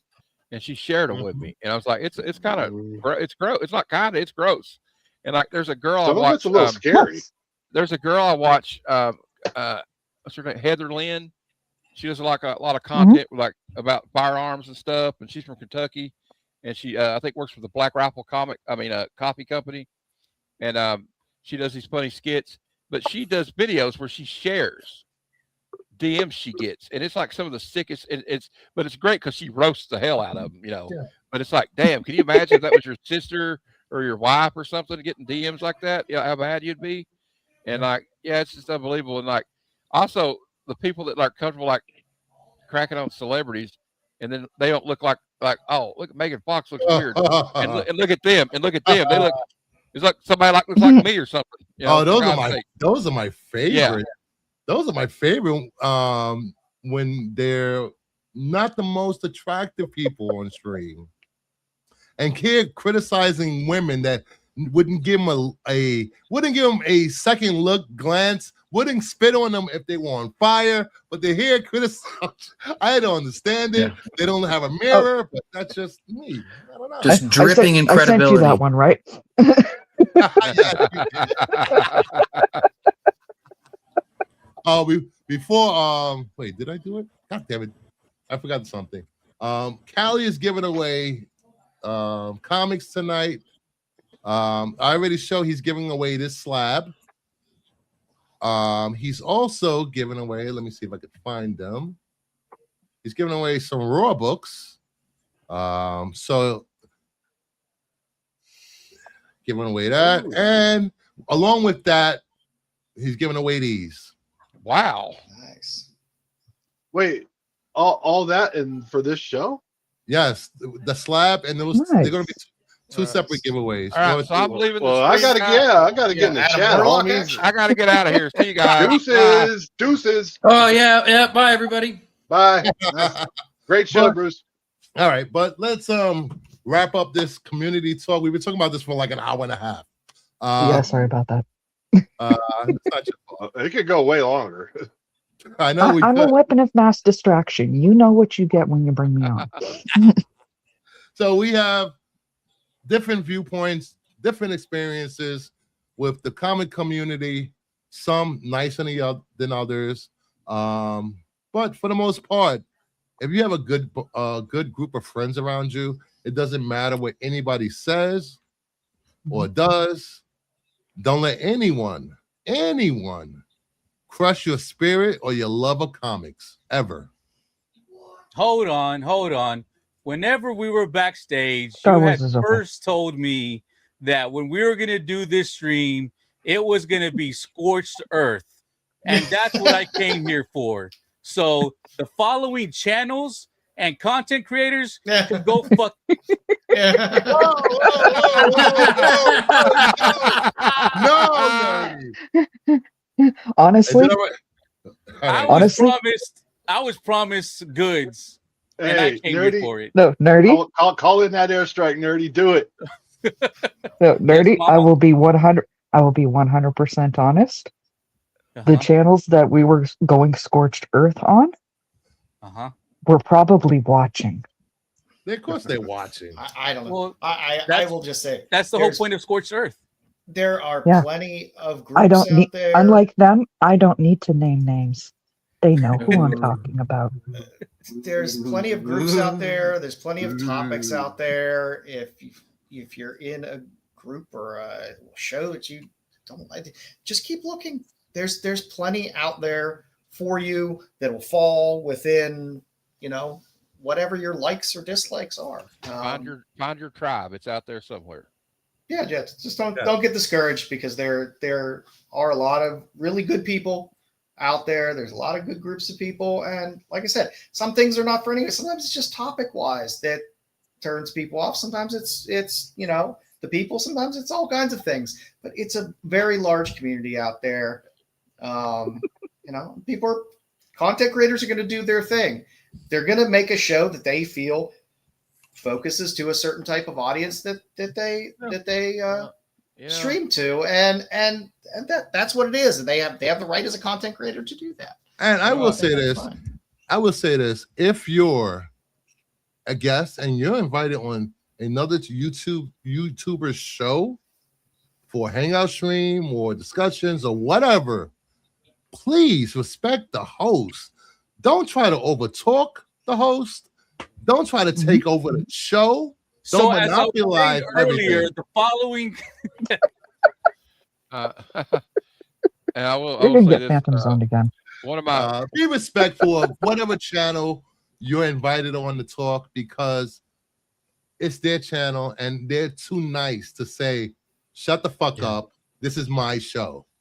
also, it's one of my favorite singer-songwriters of all time, Chris Christopherson, said one time when Sinead O'Connor, who had said some controversial things in a protest, she got booed off the stage at this concert, and Chris Christopherson walked up to her and said, "Don't let the assholes get you down." Yep. So there you go. Don't let the assholes get you down. That's how I found Bruce as a guest on the Qualified. Guest! I'm gonna let that stand. I made the Qualified. Without the Qualified, there's no Qualified. No, I'm just kidding. You haven't been there in forever. I know. People don't even know I start. I still got your name on the intro, Bruce. Yes, I think the best intro was with me on the milk carton. That was great. Yes, I did enjoy that. And that goes to the host, instructions, and guidelines. Sounds like a fun and insulting jelly bean guest game. Oh wait, Ed, what am I supposed to be listening to? Yeah, be respectful. This coming from Ed. Oh. All right, so let's get into the show. Well, more of the show. Do we have anything else? We have a show. Do you guys want to do the rest of the show? Yeah, why not? Sure. Yeah. We The can rest skip of the the show. review. We can skip the review and just go straight Damn to it! the I picked numbers. the books this week, Nerdy. Damn it! Oh, God damn it, Matt. Oh picked the shit, book. the books.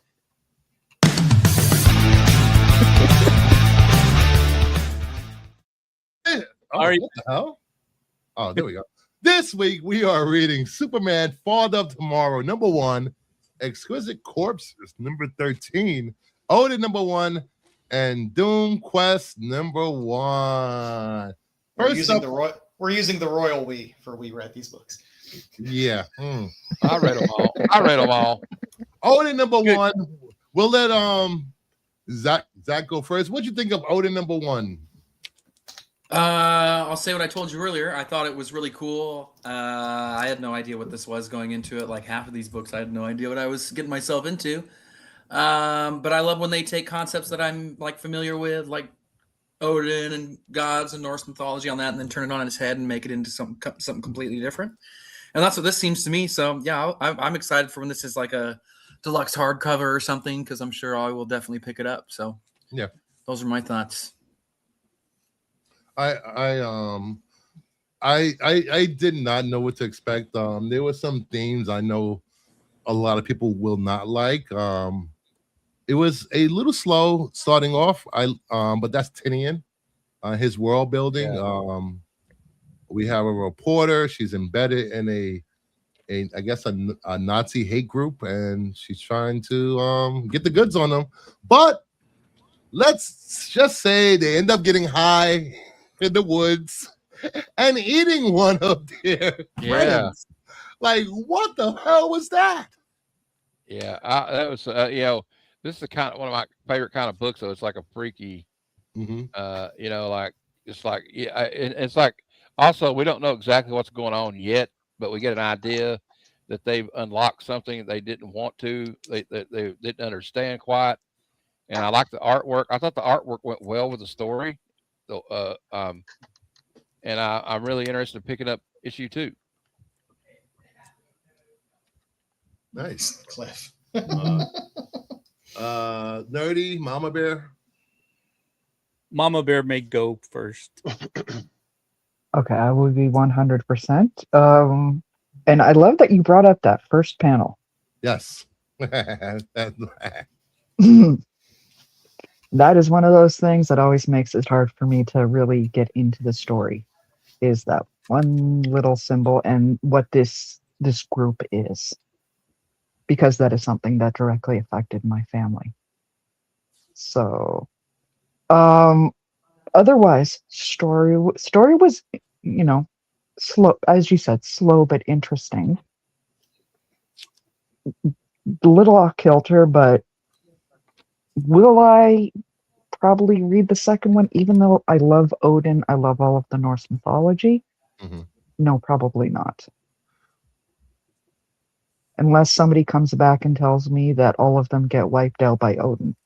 I believe that's what's going to happen, Mama Bear. I believe that. Yeah, that's kind of what it looks I like. would I would love to see that. Also, Bruce, you had an interesting theory about this guy in the sunglasses. I thought was interesting. Yeah, I thought my theory for the guide that's leading them into the forest, I thought I think he might be Loki. Because Norse gods outside of Marvel, they're not fun to be around. They're not good gods. On that thought, I did find it interesting in the one panel where they identify each character and their role in the group and how it mirrored the Norse mythology and the various gods. That I found very interesting. Yeah. Jeff, you didn't get a chance to read it, right? No, I'm sorry. That's fine. Jeff loved it. Jeff loved it. Yeah. Nerdy. I know you read this last week when it came out, or the week before. Yes, And I read it last week, and then with all the love it was getting, I said, you know what? Let me give this a second read. Mhm. And once I gave it a second read, I decided, it did nothing for me. Like, as to go along with what Mama Bear said, I too have an issue whenever I see that symbol. I will still give the story a read, but as soon as I see that, it does rub me the wrong way, where I'm already like, if this is going to glorify them, I don't want anything to do with this. Now, I don't think that's what the book was trying to do at all. No. So it's not that big of a factor, but still, as soon as I saw it, I'm like, okay. Yeah. But I don't. once we got to the story itself, I don't know, man. It felt like what you're talking about, that little shock at the end. I felt like that was just there for shock value. I don't know if it actually added anything to the story. I still don't even know what this story is about. Like, what's the purpose of the book? What are we supposed to learn from this? I don't know. And I mean, I'll give issue 2 a read because it wasn't horrible, but it was just like, meh. Look, I would say I lean more liberal myself, and I don't understand that symbol does, but like I think what they're trying to do here is Tinian kind of makes them all look like a bunch of freaking morons. Yeah, they are. Yeah. And they are morons. Mhm. It's the same thing with like Blazing Saddles. I know there's a lot of jokes in there that are a bit past the due date now in our society, but the thing about the movie, if you notice what Mel Brooks did in that movie, was all those people that are racist in that movie are the idiots. They're all idiots. The sheriff always gets one up on them. He's smarter than all of them. And I think that's the kind of thing what's going on here, and they're going to get their just desserts. Yeah, if I felt like if they were being more, I mean, she's trying to infiltrate this world, so they showed that first part, but I don't think they're they're glorifying it. I mean, I understand though. I don't like that symbol either. You know, it's. I don't I had a think great grandfather that parachuted behind enemy lines in Paris. So I don't think that in 2026 you're ever gonna. I don't think you're ever gonna find a major publisher that's ever going to publish a book that glorifies that idea. I hope not. Stuff. It's Tinian, It's for always God's sake. it's always It's used. like, It's used to build villain, to use that symbology to give you that shock, or whatever. Unfortunately, for some people, it's a little more painful. You know what I mean? yeah. So that and plus the symbol in and of itself. How do I say this? It's never going to go away. It's and they did a pretty fucked up job. That's not supposed anyway. That doesn't matter. It's a villain building thing. It's meant to go, oh, what these must be really bad people. What's going to happen to them? That kind of thing. And if I'm way off base, tell me. Yeah, may I interject? Go ahead. Yeah. I apologize. Please do. I apologize for what I'm going to do because you know exactly what I'm going to do. I know what you're going to do. I don't, but do it, Mama. Yeah, I don't either. But I don't either. But go for it. You have full power anywhere. Go for it. My grandfather was abducted from Amsterdam by the Nazis. He was taken to the French border in order to build trenches. He spent the rest of his life having nightmares because of that. I watched him have the nightmares. He managed to escape, and proceeded to go and join the Dutch underground. So when I say I do not like that symbol, it is not because I am afraid of it, or I think it's that people throw the word around and that it means nothing. It does not mean nothing to me. Yep. So you can sit there and have your opinion all you want, but you are not going to minimize the opinions of myself or anyone else on this panel. I hope I have made myself clear. You have. Yes, ma'am. Crystal clear, ma'am. Yeah. All right. Moving on from this book. Yeah. Mid. Next up, we have Doom Quest. I didn't even read it. Doom Quest #1. Another Doom book. Another title in the Doom 2-year storyline that is Doom. What you guys think of it? I mean, if you think this is, sorry, go for it, man. I was just gonna say honestly, like I kind of was like that too. I'm like Ryan Brown writing Doom again, like because I got burned out on that One World Under Doom thing. But like the story was cohesive to a point, but then it kind of fell apart. I don't know if anybody else felt that way. I like the art. I like the premise of it, but I don't think that the one thing I had a problem with, Reed Richards was just like, I guess he was like theorizing he could do this, but that was very out of characteristic for Reed Richards to even think about wanting to go through time and change history. Yeah. So I thought that was kind of out of character for Reed. Hasn't Reed done this before? I don't know. I don't really. I just felt like it was, but maybe I haven't read a lot of Fantastic Four. Okay, I've read like in the '80s with John Byrne. That's about all I can tell you about Fantastic Four. But like, I did like the time travel aspect thing, though. I don't know. What the fuck? I will say this. I guess I'm doomed out. I am so tired of a new Doom title dropping every other week. We get it. He's going to be in Secret Wars. Going to be in Secret Wars. We get it. I read freaking Doom Basement or whatever it was called, and that was just horrible. And I think they're not putting the time and the effort into these books to make them enjoyable. It's too much. It's just don't understand oversaturation. I like Yeah. Doom a lot as a character. It's just oversaturated. Now, I mean, I know he time traveled, but him wanting to go back and like change everything is what, like, I don't know. That seems like a very super villainy thing to do for somebody that's supposed to be a hero. And like, yeah, I feel like if you were going to do this book, could you got somebody besides Ryan Brown to do it? Because everybody's burned out on him writing Doom. Reed is in trouble. Look at his time on the Illuminati. Yeah, Dungeon of Doom. That's True what. too. What do you think about it, Zach?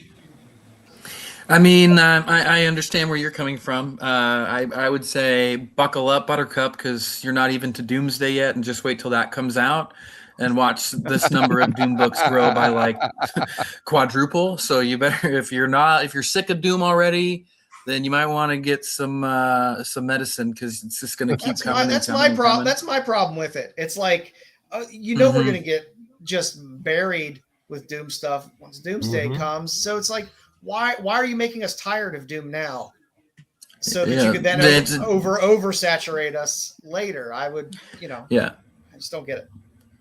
Kind of like a nerdy guy with a hot girl in the same room. You just a little too early, I think, is what this is here. I think you should have waited until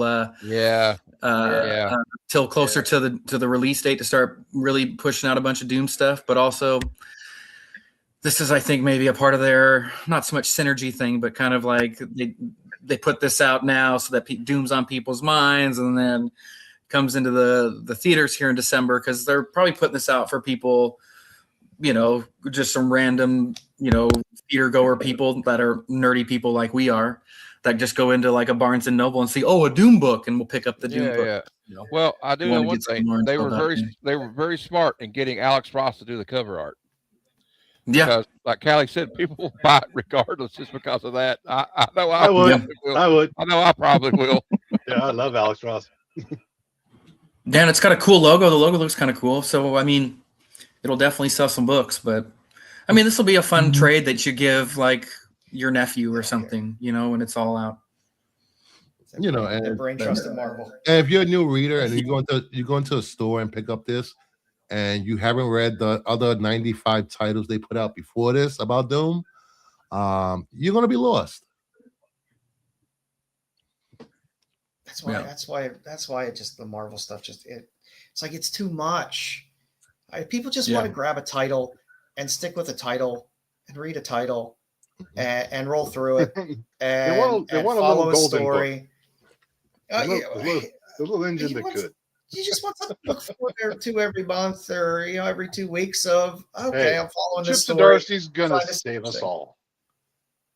Comic books are too goddamn expensive now to buy into a 90 issue run of a story across 7 titles and 3 miniseries and 5 crossovers. Shit's too expensive now for most people. Yeah. Mama Bear, what you think of this book?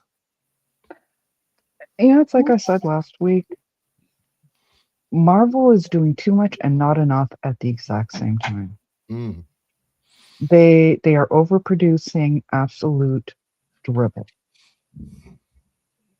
Like, there's really not much in the way of interesting story here to make you really that interested in going back to it.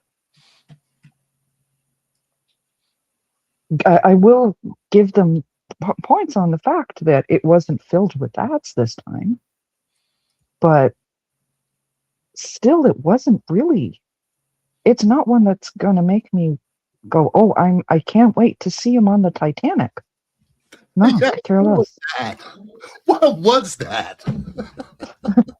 That was very random, I'll tell you that. That was really random. Anybody else have anything to say about this before we move on? Well, hey, if he throws Rose off the door and puts Leo back on it, I'll be happy. There was enough room on that door for 2 people. Yeah, it was. Hopefully he stops it and saves us from that god-awful Celine Dion song. Oh, that would be great. Right? God-awful Celine Dion song? I say that as a Canadian. Yes. Wait, hold up. She's from Canada, I was about to say, I don't think you're allowed to say that about Celine Dion, are you? Celine Dion, yes. Song. Did your voice we cannot trash Keanu Reeves or Ryan Reynolds. Nobody can and trash Jim Carrey. They are untouchable. Well, they that woman who's married for 50 years and can't get out of her head some poor guy she slumped with. Hey, Mama Bear, I heard they would deport you in Canada if you talked bad about Keanu. Yeah, they don't have that kind of government, Matt. We do a actually. fair lot of I would like to apologize. I did not read this and one of the other books that we had. I had to say goodbye to one of my cousins this weekend, Oh, and sorry he's for actually your the loss. one that introduced me to the Ninja Turtles and comic books in general back when I couldn't afford it. So I had to go say goodbye to him this weekend. So I did not read all of these. So sorry for your loss, Nerdy. Yeah, I'm man. so Thank you. sorry. I do not have a sympathetic reason why I didn't read these. I just He just Uh, didn't want to. Here is Celine Dion's IG if you want to follow her. I wasn't sure I was going to make the show. That's why I didn't. The best mod in the game, right there. All right. Next He up. did work with Ryan Reynolds for Deadpool 2. That is correct, Yeah. Cliffy. That is correct. All right. We have Superman, Father of Tomorrow, #1. Oh, What if- very true, Grumpy. I just didn't think they'd know them. What if? Yeah, that's true. We don't talk about Bob and Doug McKenzie. What if Jor-El came to Earth instead of Kal-El? What'd you guys think of this? I'm sorry I missed this one. It looks pretty interesting. He has a nice Go beard. back and read it. It's still in the thing. Yeah. Honestly, I'll jump in first. Go ahead. I liked the idea of this. It took me a minute to realize it was Jor-El Mm-hmm. because I'm used to Jordan being his son. I liked the concept, but seeing that Lois and Lex are already in play, Yeah, that's children. it's making me wonder, where is Cal? Because he needs to. That's the thing missing for me from this universe. Is this issue 1? Yes. Yeah. Well, maybe in Yep. time. I really like the fact that he became like best friends with Jonathan Kent, Yeah, I did too. and Yeah, You know, adopted brother. he I love he that. he was living by this directive that he cannot interfere with other worlds, so he didn't use his Kryptonian technology, and he could have saved Jonathan from his heart attack, but because of what he believed, he died. So Yep. and that made him rethink his world's policy on alien worlds. That Krypton is gone. Why am I still holding on to their values? I thought that was great. It is Agreed. forbidden for you to interfere with human history. Well, like, in the movie, his son did that too, right? He's like, well, no, I got to do something to stop this. And like, it was just like enough was enough. Like, I really liked it. I kind of just saw it as a new #1 this week when, Bruce asked me to pick. And I said, well, this looks interesting. And I didn't really know nothing about it. But yeah, I kind of liked it, man. I'll be honest. Like, I do like this take. It's kind of like, where was it? Flashpoint, where we had Bruce Wayne's dad became Batman. Mhm. So like, I really liked it. It's and I thought it was cool to have like Lois and Lex in it. I don't know if they're going to be in it like further, but yeah, it was. I don't know. I really like this take on it. That's all I can say. And the artwork was pretty good. It goes against the Yeah. pride. Yeah, I was gonna say somebody was a Star Trek fan. Yeah. So I'm definitely interested in reading this. If you guys want to read issue 2, we can. I'm down. I'm intrigued. Anybody else have any thoughts on this? Didn't read it. Sorry. You have an excuse. Well, just to piggyback off what Matt said, it reminded me too a little bit of seeing Uncle Ben and J. Jonah Jameson together, like two iconic characters that you would never think would be able to interact with each other and have a good relationship, and then having the two men that were Interaction, Superman's father, Yeah. have some interaction with each other. I thought was really interesting, cool. So I would keep checking it out. Just a cool, interesting Elseworlds tale. Mhm. Very It's one true. thing DC has always done well with their Elseworlds tales. They're always Mhm. interesting. You I don't have was- to invest a lot in them, and you can Salute. have an interesting story. And they have a Supergirl one coming out, I think, soon. Oh yeah. I think it comes out next week. Yeah, it does. It's what if it's not what it's Supergirl and Kyle leave Krypton together and land on Earth Yeah. together. Which I think is going to be awesome because if you guys remember when she first showed up again in Superman Batman number 8. She was not the friendliest alien. Was not. No. She was scared and confused, you know. Supergirl survived. So, That's the name of it. Yes, thank you. Yep. All right. It's, it's not what if Supergirl had Power Girl's boob window? Stop. Joe. God damn you, Joe. Yo. Bad Joe. I'm out. You're Jedi. All right. And don't forget, please hit the like, subscribe, thumbs up, because we do important things here. Hey, quit messing around. I'm not messing around. I'm doing important stuff.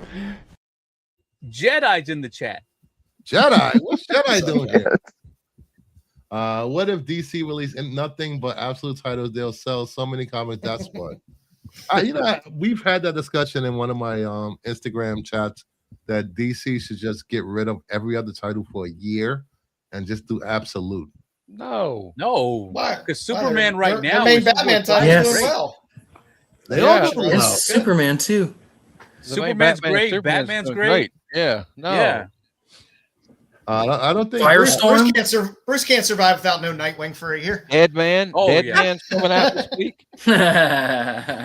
And then we got Catwoman getting close to 100 issues. I mean, those what are some doing? those are some great swimsuit covers coming out for DC. A lot better than Marvel. DC, do better. Marvel, do better. Those covers are really good. They're really good. The Dan But Mora they are Nightwing going all in on the beefcake though. The Dan Mora Nightwing is gonna sell like hotcakes. Mhm. Are you gonna buy them all up or something? I'm only gonna buy 15 or 20 copies. $300 books later on. Hey Jedi, if you haven't checked out Jedi Johnson on the Qualify, you're missing out. Between his beard and Joe's beard, you get some epic man energy going on over there, and a lot of cheesecake. What's lot up, of Jedi? I keep saying y'all should be getting kickbacks from a beard company. You guys should get Maybe some sponsor. beard oil. Yeah. Oh, I'm gonna be I shaved. should start letting it grow. It's gonna get shaved soon. You're just gonna see me pop in one week and it's gonna be gone. You got to go full invincible there, Joe, and just rip off the bottom of your beard. Yeah. Bruce can't live without Dick Grayson as Nightwing. I think you can just into that with Dick. Yeah. And we have the final book of tonight. We reviewed every issue of this series. Yeah. Tinian killed it. Exquisite Course number 13. Such a great ending to a great run. The middle was a little slow, but it picked up again. This issue was just great. Tinian hit it out the park with this, and I can't wait for season 2. Cool. It was a short issue, but it was. I mean, he did what he did. Have any filler? Whatever he needed, he put into it, and that's it. And I'm fine with it. Yeah. It was really good. And they set up season 2. Yep. And that last panel after you think it's over, fantastic. Anybody Okay, else? Mike. I was trying to keep the spoilers away, but okay, go ahead. I will be reading it. I just got my copy. Fine. I will be reading it. I just haven't read it yet. Yeah, this looks cool. Like I'll definitely pick this up in a deluxe when they do the Well, like hardcover deluxe for Image. I really Which like I think the they way are doing relatively soon. they set up. Like I like how they set up. Like, yeah, they're not going to let this go. No, the survivors. No, And they they are not. messed up, get them $100 million because now they're going to have the funds to do some stuff they may not see coming. Because even though we were rooting for that lady from Massachusetts, she's a real see you next Tuesday as well, because she's like, no, you got to kill her. You got to kill her. You got to kill her. Yeah. And I had to kill this boy's mother. Yeah. It's like, but yeah, this is a great story because it's kind of like, what do you do? If she doesn't do it, everybody's going to die. So they were about to kill a little boy and a teenager. Yeah, that was crazy. It had an emotional scene between the two at the end where she's like, just do it. Yeah. Yep. You know, Because she even knew that she had changed in that experience and that, dude. When she ripped her throat out with her teeth, I was like, "What the is going on?" That was just great. And also, I like how you see how like feckless these people cleaning up are. They're joking around. They throw Foxmax Killer in that wheelbarrow, and they're playing around with her mask, joking around. Like this is this all this death means nothing to them. Nothing. Like they just throw them on wheelbarrows, threw their swords and their weapons. Like, all right, let's get rid of the trash. Like nothing. Like you said, it was no love lost at all. It's just like let's get rid of all this trash. We used the tools, and now we got to dispose of them. Yep. Mama Bear, you have anything to say about this anymore? I will totally add on. Yes, absolutely loved the not only the fight between the two females, but the emotional bit between them, where when she recognized she had gone too far. Yeah. And there was no redeeming her. She's like, yeah, just do it. Take care of my boy. Yeah, it was very sad. Really hoping, like, when they do the next series installment, that we see the winner, the last gunman. I don't remember what her name is other than that. Or is it last? No, she became the last gunman. Oh, okay. When we see her getting revenge, because all of those that set this up, they are messed up, and they got to go. Yep. With people with so little regard for human life. No. Mike said the premise was also interesting. Be cool to get a series set when the founders came up with the game in the first place. Ooh, that would be pretty interesting. Pretty cool. Yeah. Well, they just had a Kickstarter. Kind of alluded to too. They did a Kickstarter and they got funded in 30 minutes. The card game. Yes. Yeah. I'm in it. Oh, cool.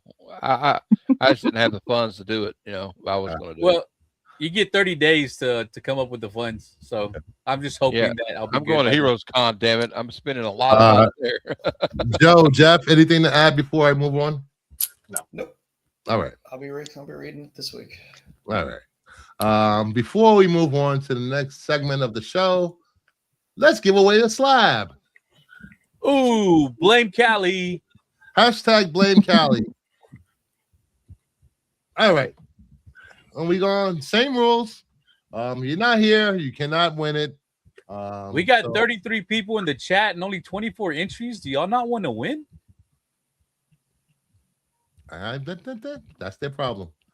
Let's go. Oh, damn it. I didn't get in quick enough. You're in there. I just saw your name. And the winner, Collector Paul. Yay. Where you at, Collector Pete? Collector Paul. P. Hope you're here. Paul. When was the last time I saw him say anything? It's been a minute. Yeah, it has. Oh no, Paul. Oh, where are you, Paul? Paul. Don't miss out on this one. Come on, Collector P. And it'll be so much easier for him to deliver it. Are we gonna have to do it again where we have to go through this like 8 times? God, I hope not. No, P. Not here to collect his winnings. That's tough. Oh, damn I it. sent him Blame a Cali. message. That's what it is. I sent him a message. Clippy just got in. I don't know. You guys want me to count it this time instead of doing like last week? We'll just give it to him since he's always here every week. It's not here now. Your channel, Bruce. Your channel, your call. Yeah, it's your channel, Bruce. Yeah, your channel, Bruce. Do whatever you do. Do whatever you want. Actually, Break a deal. it's Callie's. Break a deal, It's face the Callie's deal. book. I'll let It's Callie Callie's book. decide. Callie, Callie, what what do do you you want? say? Callie, Callie counted it off. oh, Callie, spin again. Let's go. Okay. All right. That's fair. All right. All right. Let's go. Sorry, Collector P. Come on, Nerdy Geek. Jedi. Cousin. Jedi. Yeah. There you go, Jedi. Jedi. Oh, way to yeah. go there, Rick. I know he's here. Hashtag rigged. Hashtag rigged. Rigged. Jedi. are you Jedi there, still Jedi? here. Oh, he probably. No one wants Callie's book, There bro. he is. Oh, There he he is. is. There. You won. What do you win? Department of what Truth is won a it? slab. Oh crap. Yeah, you won the slab. Department of Truth prison cover. Prison cover. Yes. There And you not go. One of those, That's what not you one want. of those mid prison covers. Good prison covers. You won that. Jedi hit up Cali Comics. The link is in the chat somewhere. Congratulations, Jedi. There we go. Yeah, way to go, Jedi. The Force is strong with you today, sir. Yes, it Yeah. is. We still have another giveaway at some point, thanks to Cali. We will be giving away pictures of Supergirl. Let me just stop. Okay. God damn. I that didn't again. see that virgin. I didn't see that virgin movie. Bruce. We will be giving away a free container of boy butter. Get out of here with that. Hey, does that, Let's hey, go. I hey, enter my Bruce, name 50 times, Bruce, guys. Bruce, you need to throw in the boy butter with those pictures of Supergirl. Good. Hand check, everybody. Hand check. Hand check. The next time, I just need the travel size. the next giveaway will be these 3 books: Venom Carnage #1 and Fantastic Four 66 and 67, all Nice courtesy FS. of Cali Comics. Nice. Gracias. Cali Comics. I'll be right back, guys. Congrats, Jedi, for the win, Jedi. You see my message, Matt? I'm sure Jedi, he did. I will send you his Instagram, Cali. He actually, Yes, he is on IG. yeah, I send it to you. Yeah, he is. Killed the corgi. Hey, congrats, woohoo! Blame Cali. Appreciate it, Cali. No problem, Jedi. All right, moving on to the next segment of the show. What is the next segment? I don't even know. Isn't it the covers? Is it? I thought it was Joe. No, not Joe's. No. Maybe. Oh I yeah, don't Joe, know. right? No, it's Creepy Spec Day.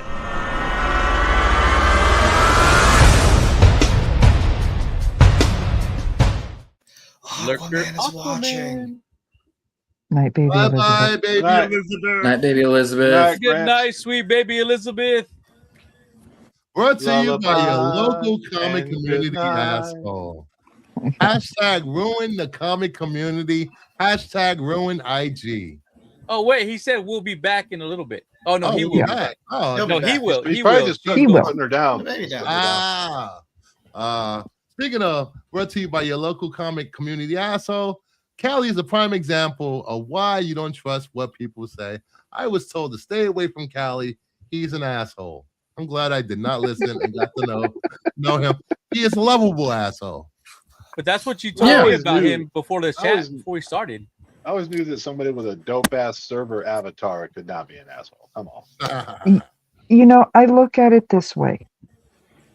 When people tell you somebody's a bitch or an asshole, believe them. When they tell you they're sweet or they're wonderful, believe them. Because most people will hand out the same energy you give them. Yep. Facts. You No, guys, I'm nice to Bruce, and he's always an asshole to me. well, you guys Most. know, I make no qualms about being an asshole. I am the Cyclops of the YouTube community. Somebody has to be an asshole, or shit will not get done. Yeah, Fuck I'm yeah. sweet most of the time until it's All time not to be. He's trying to be an asshole. Play into it. Help him. I've never had Fuck you, seen Bruce. Mama be me. What you said? Nerdy? Say that again. I said I've never seen Mama be mean. Oh, We came very close to it today. Even I don't think that was mean. That was just you like giving your stance and letting people know where you are. I didn't think that was being mean at all. Yeah. boundaries is a No, thing. yeah, there was no attack there. Anyway. Nope. I will say this. Sticks in real life. He doesn't talk on stream. He doesn't talk in real life either. Mhm. All right. First Just book like a up, jewel, they don't talk. Slenderman doesn't need to talk. Analog number one. Last sale was $3, 10, 15, 25. 9A high was $100, 5, 26, 18. Last 9A sale was $6 back in 2022. This book out the gate was hitting $20, $30. And now you can get a slab for $6. 9A hasn't sold in 4 years, so well, I don't know where. If I saw this for $6 in a 9.8, I wouldn't pick it. Oh, what the hell? Well, Goddamn welcome to the world of indies. I got boxes full of indies. Fun reads. They're all like I said, I buy indies to read indies. Sometimes they hit, sometimes they don't. Sometimes they hit and die. Sometimes they come back several years later. You never know. Yeah. You get to Everybody read some has fun original stories at least.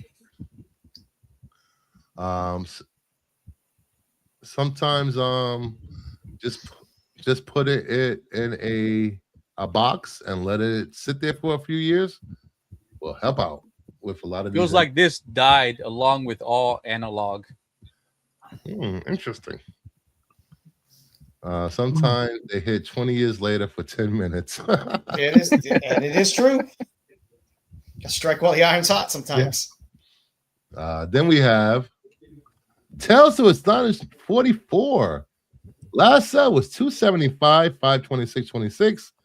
There are no 9.8 sales of this book, but the last 9.6 sale was $39,000. Do any 9.8s exist? I don't know. I will check. Probably not. Let's see. Interesting question. Judging from the artwork, anything in the 9 range will probably be hard to find. This is this is the first appearance of the Wasp. see that. And I think this was the same year that Ant-Man came out. Ant-Man and the Wasp movie came out. 18, maybe. I can't say. 18. I don't remember. I feel that might be late. Because wasn't Endgame like 19? I don't remember. Yeah, Endgame was not. I think it was 16 or 17. I want to say, if I remember correctly. Yeah, so It was in between. It was in between Infinity War and Endgame. Maybe it was 18. Ant-Man was 2015. So Ant-Man and the Wasp was probably 18. I don't know how many are on the census, but the last time a 9.0 was sold, it was for $4,500. 2018. Avengers Endgame was 2019. Ant-Man and the Wasp was 2018. Yeah, there we go. Well, I'm just surprised to hear that would be so recent. Because if you told me that this was like 70s, I believe you. 70s, 60s, I believe you. Yeah, the book is. No, he's talking about when it sold. 63. Yeah, it's 1963. Yeah. There's two 9.8s out there that have not been sold. Yeah, a 9.0 was sold in the last 90 days. All right, then the next book up. I would like this book, but I couldn't afford it. Nightwing number 44, the John Romita Jr. variant. Last sale was $4, $11, $6.25. This was hitting $15 to $20 when it hit way back in the day. It's a nice cover. I like this. No, I don't care what y'all say about JR. I'm not going to knock this. I've said my piece about JR Jr. in the past, but this is a nice cover. This is a good cover by him. Not every artist has a great cover every time. I mean, Nightwing is so wonderful to do art with. I mean, in absolute credit, man does not skip leg a day. So you gotta love that. Or Luke's Day. I will pick this up. I will pick this up from the dollar bin. Yeah, I'd pick this up. Even if for $4, I'd pick it up as long as it was, not all. Yeah. Nightwing covers are fun. All right. Next up, we have Aquaman Jabberjaw number 1. Last sale was $5, $5.13.26. 9A high is $40, and last 9A sells $40 back in 2025. Is it weird that I wouldn't want to pick this up unless it said it's Jeff on the top? Same. I like Jaw there. it's a reverse Jaws homage. Yeah. Just remember while you're saying that, Aquaman's staring at you in the corner there. Different I Aquaman. stand by what I said.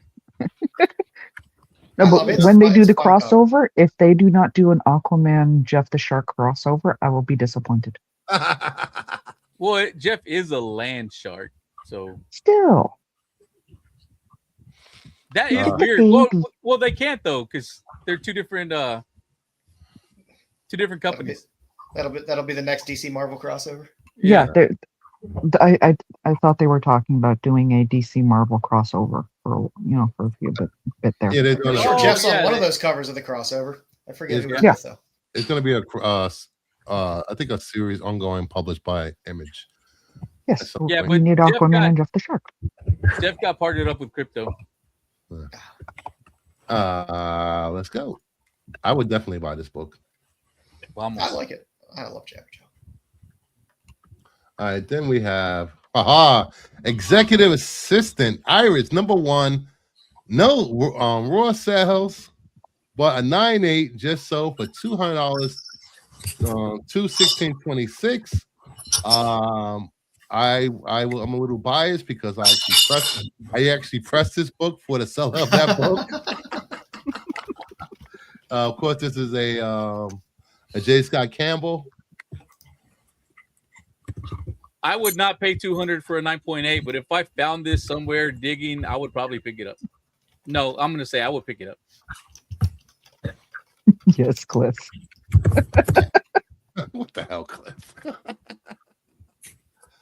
It's a good J. Scott Campbell. There aren't too many copies of this, and it's like a sketch. There's a sketch. There's different colors. There's like a few covers. I think it was a con exclusive. And her skirt can't get any shorter. I don't think. I think it could. No? If it You did, can she'd have to try. have- if You it can did get any, try. if it did get any shorter, she'd have to have 2 hairdos. Yeah, I was gonna say she might need a Well, haircut. you'd know if she waxed as it stands. Oh my you can probably God. tell she waxed. Yeah, I can't find any You of these love on eBay, and I'm trying to buy one right now. I know a friend. I have a friend that has a lot of these. There's a coloring book. Yeah, he's probably of right this. below you. Not Joe. Joe probably. Do you have any of these? Nope, no, I do not. I don't collect a lot of Campbell stuff though. I see a panty. I think Mind the that's gap. just thigh That's gap. mind the I gap. think that's thigh gap. This if you want to check out That is the thigh gap. Cover Price has all the covers up on their site. If you want to go check out all the covers from this title by No, I'm J. looking Scott for this Campbell. Well, there's like fucking Yes, God this knows is- how many volumes of Mm-hmm. of the series. So there's a lot Oh, up I there. found one. Nope, that's a coloring book too. Why are they all coloring books? That executive assistant would get a CEO in trouble.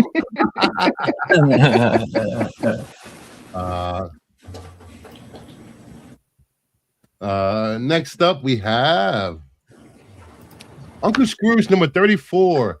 Last sell $11 for $12.26. 9A high was $191, and also the last 9A sell back in $624.25. This is call box cover. $11. I wouldn't mind paying $11 for this. This was the RI, wasn't it? Oh, there's a cover B. I think I'd go 5. I don't think I'd go $11 on it. I don't collect a lot of Disney stuff. If I do, it's old stuff. Mm-hmm. But hey, there are Disney collectors out there. People love it. Ooh, excuse me. Bless you. Let's see. All right, then Thank you, guys. You're welcome. Then we have Wonder Woman 49, last sell $41, $515.26. 9A high was $150 back in 2021. Last 9A sell was $125, $325. And this is the legendary Neil Adams. I would pick this up. at any Yeah. of those prices. Well, not the middle one, but the other two. And what you got the Finch innards in there as well in that Yeah. book, I believe. Yes. Yep. Yep, it says right there. D Finch. Finch. Finch. Finch. Yeah, I picked this up for 40. I picked it up for 120 and a 9.8. I would just to You wave add it him around covered? to say this is Superman's who he's supposed to be with, but that's just Wonder Woman 49 only worth it for the Neil Adams and it being a Kiss cover. Yeah, exactly. Yeah, and it's probably one of the last covers he probably ever did. Could be. It could have been. Cliffy, is that way of saying you wouldn't pick up this cover? I mean, I wouldn't spend $41 for it. I'd spend 40. Yes. Thank you. I don't know, maybe 25. Agreed, Cliffy. I am not a Super Wonder fan. I will not ship these two ever. There are a lot of those fans out there. Nope, not doing it. For Cliffy and Bruce, this is for whenever Lois dies of old age and they are still ageless. Yeah, I mean, Superman's got to have options open. You know, he's got to have his options left open. Yeah. Eventually, Lois is going to die. That's why we want Peter and Mary Jane together, but you hate them together, Bruce. No, I just You hate them together. no, I just hate that people hate the way Spider-Man is written because they're not together. That's If they not were why. together- Spider-Man's not good. If they were if they were together, I bet you people wouldn't complain about the writing at all. No, they'd complain about the art. Yes. We can still complain They about have. the art. All right, then we have Black Panther Cape and Cowl #1. Last sale $34, $429.26. There are no 9.8 sales for this. It's a nice cover, but I don't know. I think this is a Jay Scott. No, it's not Jay Scott. It's, Is this a Halo 2 homage? Is that Who one of the did- ghosts he's riding right there? who did this? I forgot who did this cover. God damn it! Who did the Storm cover you got? I got Michael You Turner. got a J. Who did damn it? This Not- isn't Michael Turner. I forgot who did this cover. I'll look it up. Thank you, Nerdy. But I've never seen this cover. Interesting cover for Black Panther, and Love it. it's holding at $34. So you know, if this was a Marvel DC book, it would have had the artist on the front cover. Same. That's the didn't- they proper didn't do king that and queen of forever. Wakanda. I stand by it. Oh, is it Jamal Campbell? Is it? Let me see. Yeah, it's Jamal Campbell. Jamal Campbell. It's Jamal Campbell. Thank you. I was faster than that. You are faster. All right, we have two more books to get through on here. We The have second print too. Batgirl 23. Last sale was $60. Oh, wow. 826. 9.8 high was $250 back in 2022. Last Yeah. 9.8 sale was $163 for 1926. Beautiful Middleton cover. Middleton Yeah. back row all Middleton day, Batgirl every covers day. are so good. Yeah, I want this is one of the covers I've been wanting to get like someday. I I love want to it. get it. I actually Yeah. just picked this up in the back issue bin for $3. No, damn. Nice.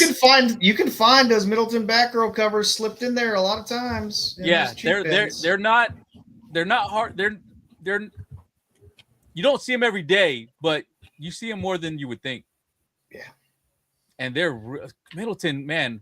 I don't know if anyone's done better Batgirl covers than Middleton. Nope. Oh, his Batgirl run is the best. Well, Adam Hughes is the only other one I would like. But You know what? I would put Middleton up against the Hughes covers that he's Yeah. done. no, I wasn't comparing. I just said another one I Batgirl. like. It's another one I like. Yeah, he does good ones too. But man, like for the But Middleton had scope a of how run. many- Yeah. Yes, He did a Middleton run had a of run. just killer. It's like Batgirl covers. Hughes on his Catwoman run. You know, that was a great Yeah. run, but this Middleton run with Batgirl was so good. 163 is still high for 1498. Middleton fans raised the price of these covers. I mean, I think he's starting to get more recognition for this run that he did more and more people are starting to run into them and pick them up. They're getting harder to find, especially in good grades. This cover's So, been yeah. homaged in exclusives. So Yeah, I would definitely buy this. Nice. And I don't know if I would finally, pay that. yeah, I find it cheaper than that. I just got it for $3, so yeah. And finally, Amazing Spider-Man Super Special #1. Last sale was $35, $225.26. 9A high was $326 back in 2021. Last 9A sale, $165, $72.25. Huh. Interesting. Grumpy, I'm gonna have to check out that Middleton Poison Ivy run. This is not. I don't think this is a good cover. I would not pick this up regardless. No, I No, wouldn't. it's kind of weird. I'm not a That's Spider-Man fan weird and ugly. at all, but there's people love it, and there's a lot of Venom fans. There's a lot of Spidey fans. Yes. maybe. Did Grabbing somebody some of that throw a mad weird ball late at them? 80s Is stuff. that what that is? Oh, man. That's Look at this. Sticks has a book on the list. Hey, Sticks. Wow, way to go, Sticks Sticks. has an amazing Spider-Man. He has a complete Amazing Spider-Man run. Wow. Barbarian Kung Fu. This is a flip book. Yes. Yeah, Flip books are cool. if I saw this for 35, I would not want to pick it up. If I saw it for 5, I wouldn't pick it It up. has a cover on the back, he's saying. Yeah, It lacks two things I require on the cover of a comic book. I'll just leave it there. 3 or 4. Well, Artemis 2 found 4,000, Alex. And it's time for Joe's Doolin Said So. I don't even remember what I put on. Oh, okay. For Flaming this week, Mirka Andolfo has a nice cover on Junk Punch #1. Who doesn't want to read a comic book about a lead character who just likes punching people in the balls? I'm gonna read it. I love Mirka's covers, so I'm picking that up. For New Comic Book Day, Only the Savage Are Left. What, you get a virus, and the only way to cure yourself is to kill somebody? Looks like it'd be interesting cool. read. Dark Horse has some good horror. Wasn't that type that was stuff. a movie, wasn't it? Something similar to that. There's 8 million movies like that anymore that are out there. So yeah, I would say yeah, probably.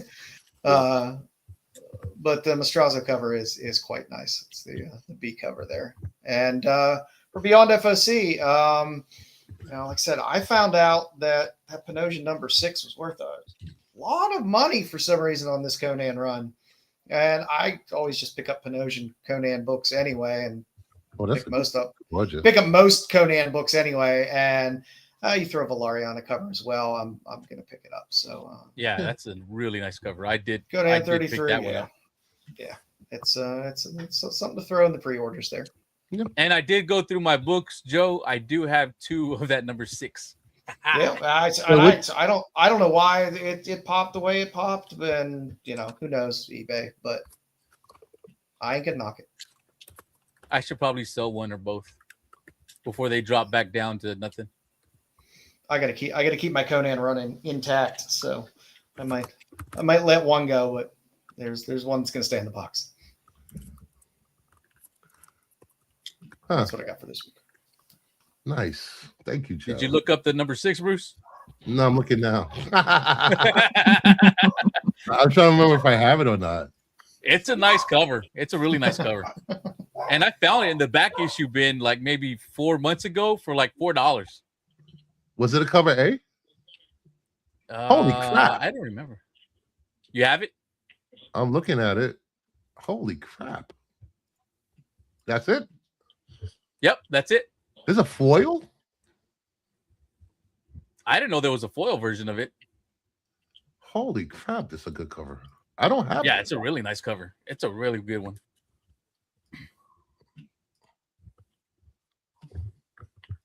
Yeah, I do not have this. Yeah, it's a really God nice Really damn cover. it. That's really good.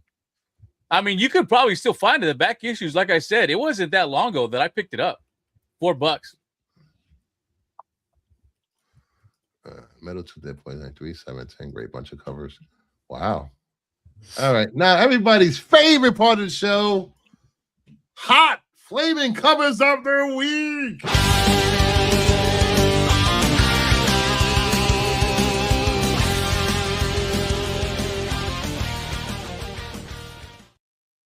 All right.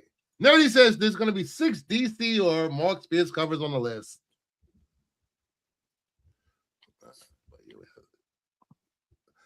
Six Boy says 5. Zach says 5. Joe I'm saying 5. 5. Yeah, I'm gonna go with Jeff. I'm gonna go with Jeff. Matt, Jeff, and Mama says 7. Grumpy says 5. Oh, I didn't Sarah with 9. Sarah says 9. Ooh. Jedi That was a typo. that says a lot of 7s tonight. A lot of Legend. Wow. Wow. All right. Wow. Wow. Let me look at this poll and end this poll because this poll has been running. Hey, meow. Is Oh, there yeah, a the true poll. comic community? Out of 60 votes, wow, 63% of you guys said yes, and That's nice to 37% said no. Oh, let me go vote. See if I can. It's not going to help. Right. Wait, poll is ended. Poll is ended. All right, so, Ed says 8. All right. Okay. So watching that bait. 15. All right, at number 10.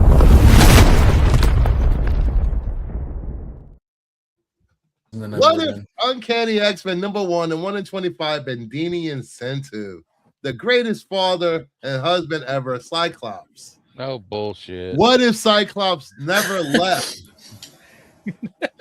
Madeline. Matt, I thought you loved Marvel. He's not the best dad. He's a piece of crap. Hey, he raised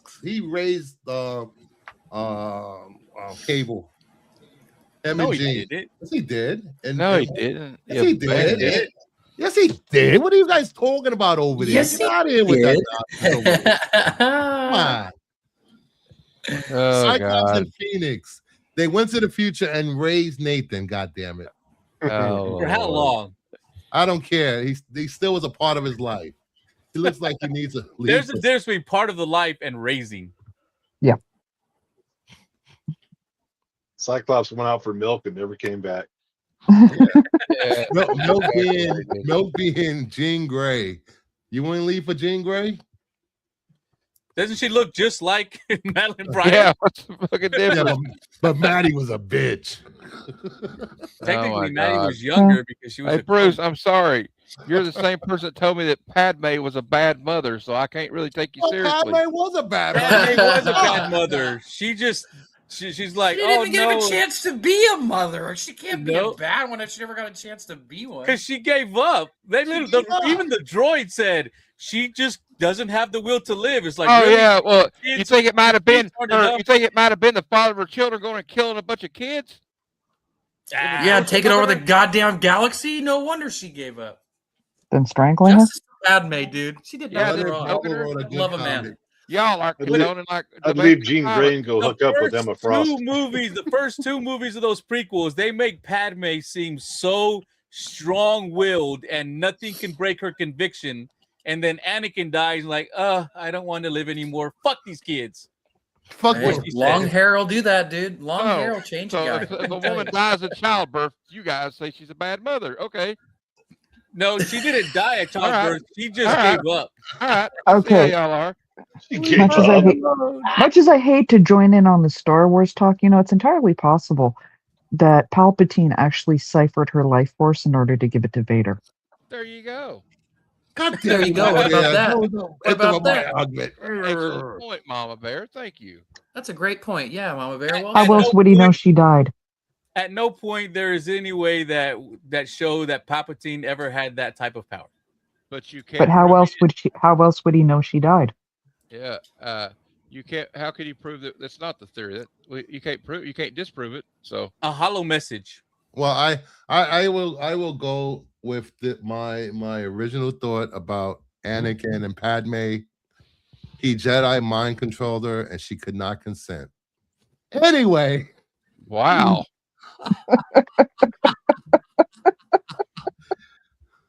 and thank you for the Star Wars reference because you get this. Who are you? I'm Ray.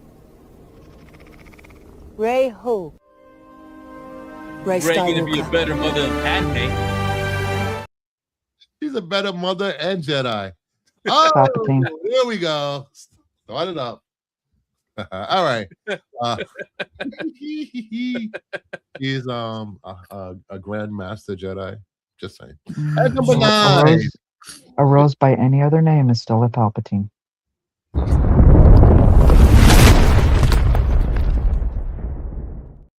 DC Sonic Metal Legion number 2, the Rico variant. I thought this cover was cool as hell. That is pretty cool. Mm-hmm. It's cute. I know some kids in my anime club that are gonna just love this for sure. You know, and he's DC. This Sonic is a kind of a cover. cool crossover. Yeah. It is. The action figures they had come out with them are pretty cool looking. I didn't pick any of them up, obviously, because I'm almost 36 years old. But I am 36 years old. That's true. But they are pretty cool. It's a cool little line. This is coming from the guy that reads funny books. Okay. Teach their own. Yes, as you have Naruto figures behind you. Anyway, at number 8, they're around somewhere. I should hate. I got a really cool poster according to the chat right here. I don't listen to the chat. They don't know what they're talking about most of the time. At number 8.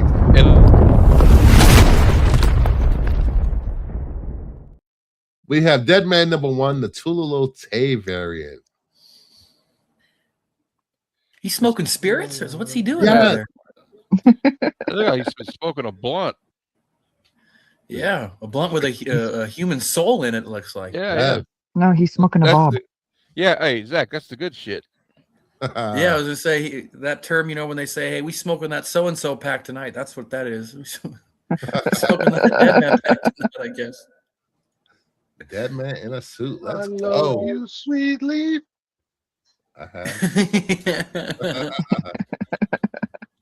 At number 7.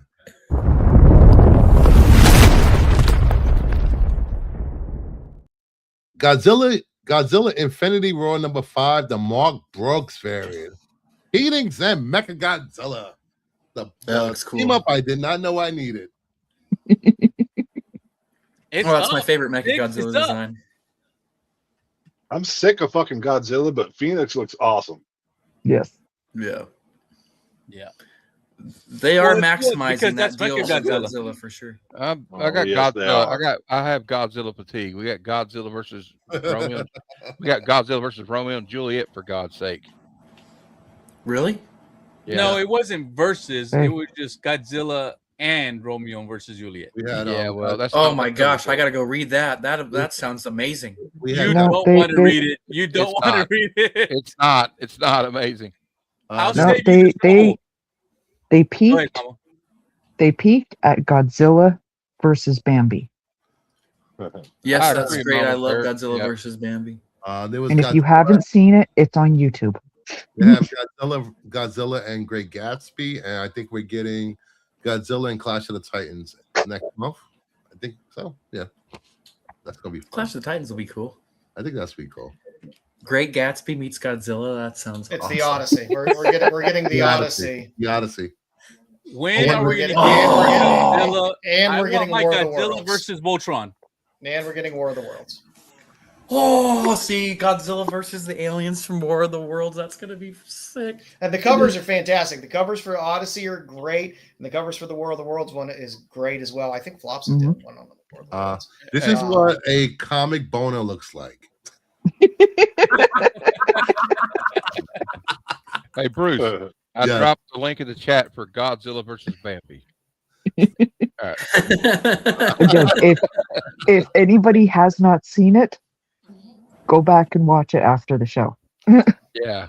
It's great. It's a quick watch. Absolute Godzilla. Yeah, All right, it and doesn't last long. Number 6.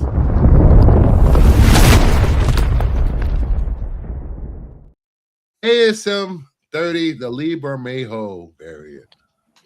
That's cool. Nice. It's like, you can't complain about Bermejo. No. Just can't.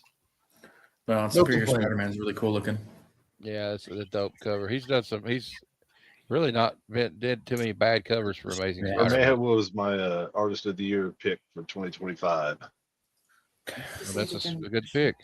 Don't say it's from Respect, Jeff. Respect. It's the wrong pick, but respect. I think Catwoman. Good question. It's a really good question. Got all these in my 1 in 100 from LCS for 30 every time they come out. Wow, Myers. Nice. Wow, that's a great price. Yeah, because that's what they're worth about now. Shut up, Bruce. Don't What? trash the man's collection. I'm not saying anything. At number 5.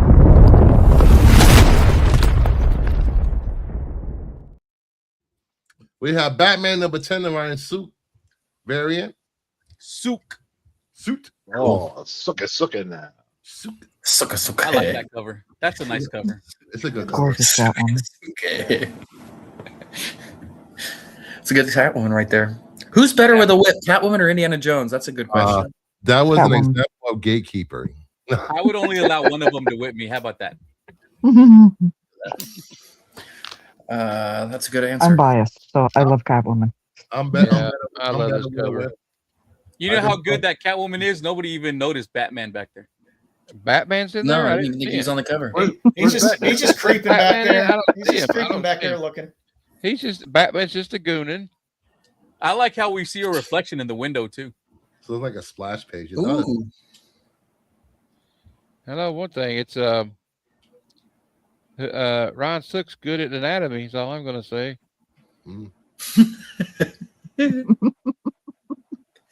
I wonder what his reference Absolutely. was for this. That's cool. Michelle Pfeiffer did. That's true, Cliffy. She did really actually do the whip in real life. It was pretty sick. Yep. Watching behind the scenes footage of that. Yeah, it's pretty cool. I just recently learned how to use a whip. Catwoman. Not that kind of whip, Bruce. Run, nerdy. What?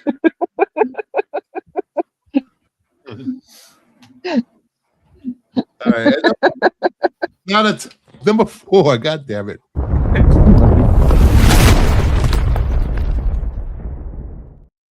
Fantastic Four number 12, the Alex Ross variant. That's cool. Yep. Can't go wrong with Alex Ross. Such a good No.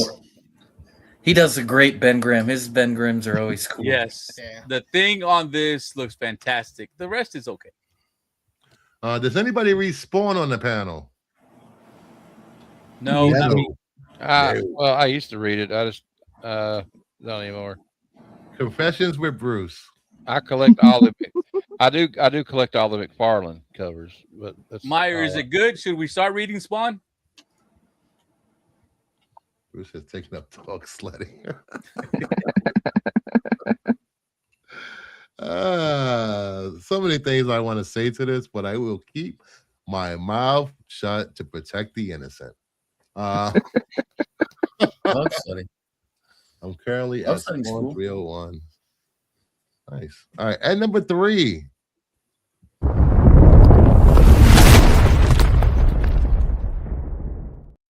Adventures of Superman, Book of L, number 9, the Lucio Barillo variant. Lucho It's Parillo. supposed to be Henry Cavill? That's the way I want. I think I like it. it looks Looks like like a him. mix But of Henry and Corn Sweat. Corn Sweat. I like it, does. but I It know really that does. Joe thinks it's way too static. No, I No, love 'cause he's not Perillo. flying. He's not He's not flying, flying. just standing there. There's a little action in there, and it's Perillo. I can't. Okay, all right. Yeah, Perillo's been doing. I'm sorry, Parillo's been doing a lot of really nice Superman covers. It looks like a oil. It looks like a Nerdy's oil. Gringo came out for a minute. He's like, Brillo?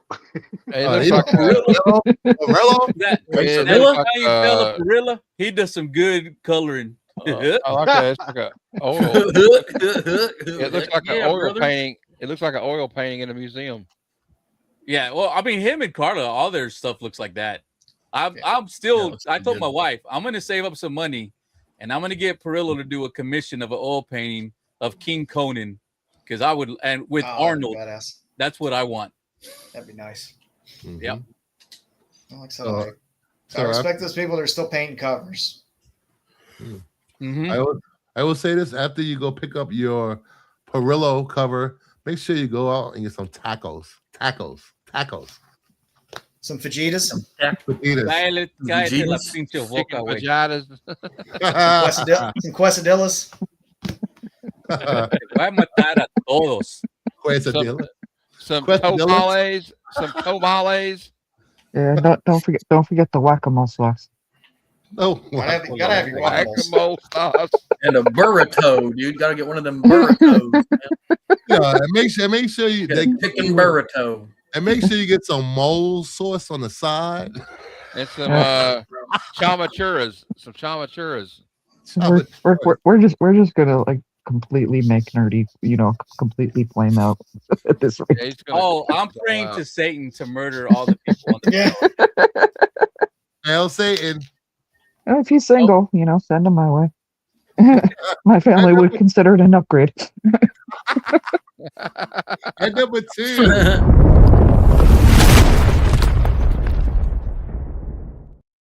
Poison Ivy 45, the Nubovich. Yeah, I love this cover. Yeah, it looks cool. I still have a shot. I still have a shot. Really good. I think I'm out. Yeah, y'all are out. All the 7s are out. I'm out. Yeah, I picked 7. I almost went with 6 though. Oh, there's a lot of 7s tonight, right? Yeah, we did have a lot of 7s. And 1 8. This is a gorgeous Nubovich cover. That one's suitable for a friend. Yeah, I got he's doing all the he's doing covers on Beyond Valiant as well. I got this one on my pull list for sure. He had a Zorro cover for this FOC that was really nice. I'm like, wow, look at him doing a non-Poison Ivy, non-female cover that's actually really nice. Honestly, I love this. I want this as a poster. My kid would steal it, but I want this as a poster. Oh, yeah, hell of a poster. And it looks like it might look cool in the black light as well. It does. Right? Yeah, make a black light poster of this now. Yeah, we need it now. Give me some black velvet on that. For a little bit, I guess. Just make sure and look at it under the black light before you open it. We don't want to NYCC exclusive. The Jackson Pollock variant. Well, I think people can do that on their own.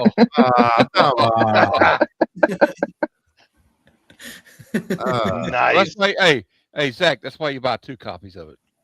We're about to find out. Get the fuck out of here. Get the fuck out of here. This is what happens when you get more than one Canadian on the panel. How is this number 1, Callie? Because it's my goddamn show, Callie. Yeah, Kelly, you watch yourself, man. Yeah, you get kicked in the ass. Real hard. Listen here, see, you dirty rat. Yeah. Somebody take him out. Somebody take him out back and show him the car. Show him the trunk of the car. Somebody now go get your fucking shine box. Oh shit! Oh damn! Get your fucking shine box. Last man I heard say that ended up buried. Boy. Wow. I don't care. Bitch, please.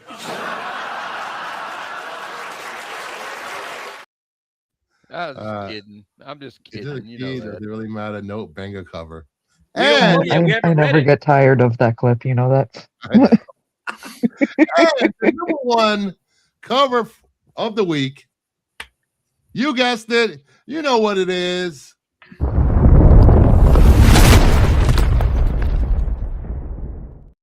Poison Ivy 45, the young variant. Gorgeous. Boom. Gorgeous cover.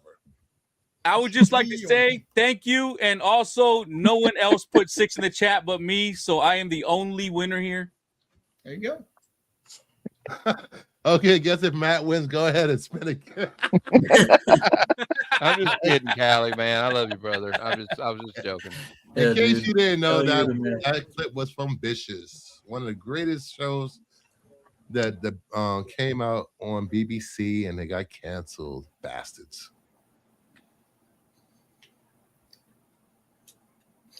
The microphones are really small, I think. They're really that's the small. question, Kelly. Oh, she's sitting on the podium. That's why.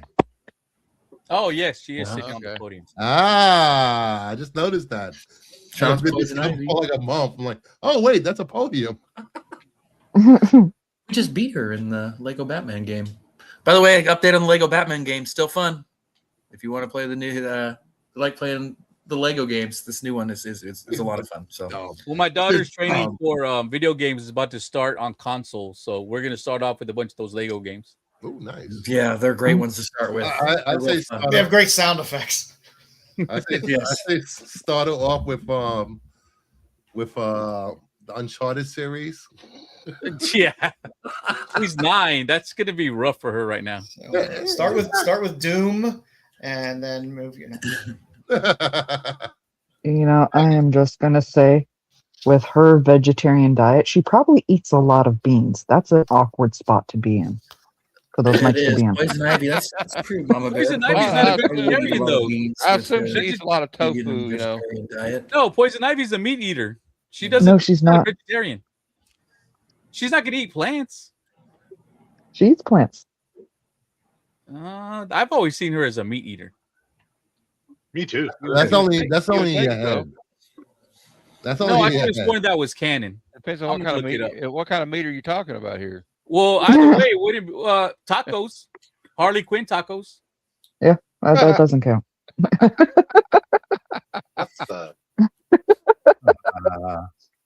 All right, we're gonna do the final giveaway before we get into Golden Age.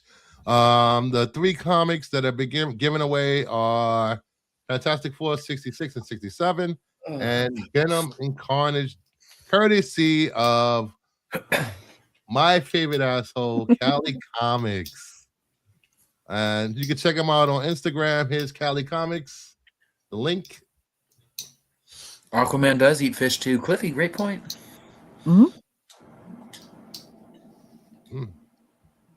According to the internet, Poison Ivy is a meat eater.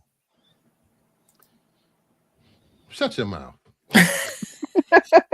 Oh, Shut your mouth, Dirty. Shut your mouth. Bruce likes to say every time I'm right, That's what I do. and he says it a lot. Shows how often I'm right. She eats like. All right. Here we go. Let the fighting begin. Wiener is the wiener. No is- whammies. No whammies. Six points. Hey. Dude, hashtag rigged. The All two qualified cast. Yeah, the Breaking it whole- into Come Just on. Let's go, Rigged. Sticks. Hashtag rigged. Rigged. I need to get on the qualified more so I can start winning this. Hashtag rigged. Is Stick still here? He said That's something what I'm not too long wondering. ago. Yeah, there he is. There it is. Congratulations, Sticks. Damn. Way to go, Sticks. Wow, Jedi and Sticks won tonight. The Yeah. qualified Illuminati. Hashtag rigged. Hashtag rigged. And Joe didn't win, and Joe's the architect.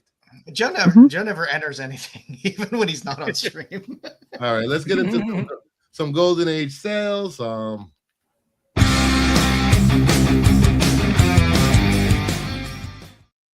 So we're looking at some awesome Golden Age sales from Heritage Comics in the last couple of weeks. Sticks Boy, you can hit up Callie on Instagram for your books. All right. First up, we have Archie's Pal, Jughead, #1 from Archie Comics, 1949.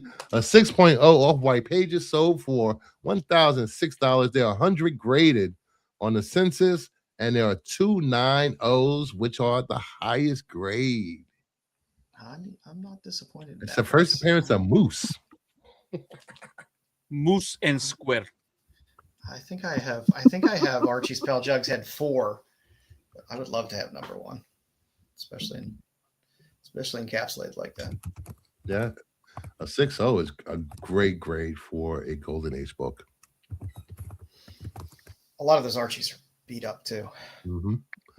They were in the wheels of bikes, most of them. All right, then we have Spirit 22 from Quality 1950, a CGC 2.5 light tan to off-white pages sold for $1,586. There are 126 graded. 9A is the highest grade, and there is one. Absolutely So fantastic. you can't go wrong with Eisner. This is an awesome Beautiful cover. Eisner cover. And I would like to have this in my collection. This is a nice comic. Yeah, I mean the beat up part of the book isn't anywhere where it distracts from the beauty of that cover. Yeah, I agree. Am I the only one it's who makes it who sees her like giving herself an injection in the thigh? Kind of looks like it, yeah. She's slipping Just something slipping it into in her the stocking. thigh highs. Yeah, Joe knows. What's I guess it's a knife. Joe looks like knows. she's giving herself an injection. Oh, jeez. This is who that man here? Give her- You do. Quit asking, old Yeah. man. I got her in skin on that one.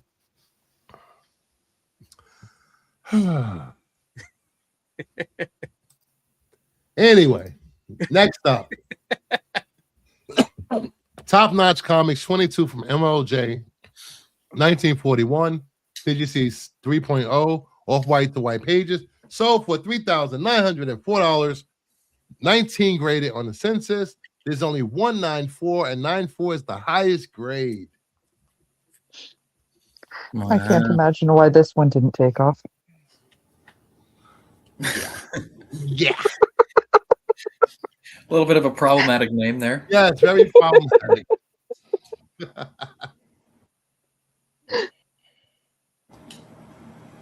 I don't know about that. Yeah. I'm uncomfortable to comment on this. No comment. They're Golden Age books. You can find a lot of things you find offensive about them. That's I cover enough, like I cover enough rap channels and whatnot that I feel And this semi-safe saying this it. book is sought after because Archie appearance in an advertisement which predates Pep Comics 22. Oh, now I gotta get it. Yeah, I know. All right, next up, we have Shock Suspense Stories number 6. I want it. Yeah, I From need this one. EC 1952 to 53, CGC 3.5 cream to off-white pages sold for $1,586. There are 393 on the census. There are 299s. I wanted it EC in a all day. 5.0. you see all day, every day. Who picked these books? All day, day.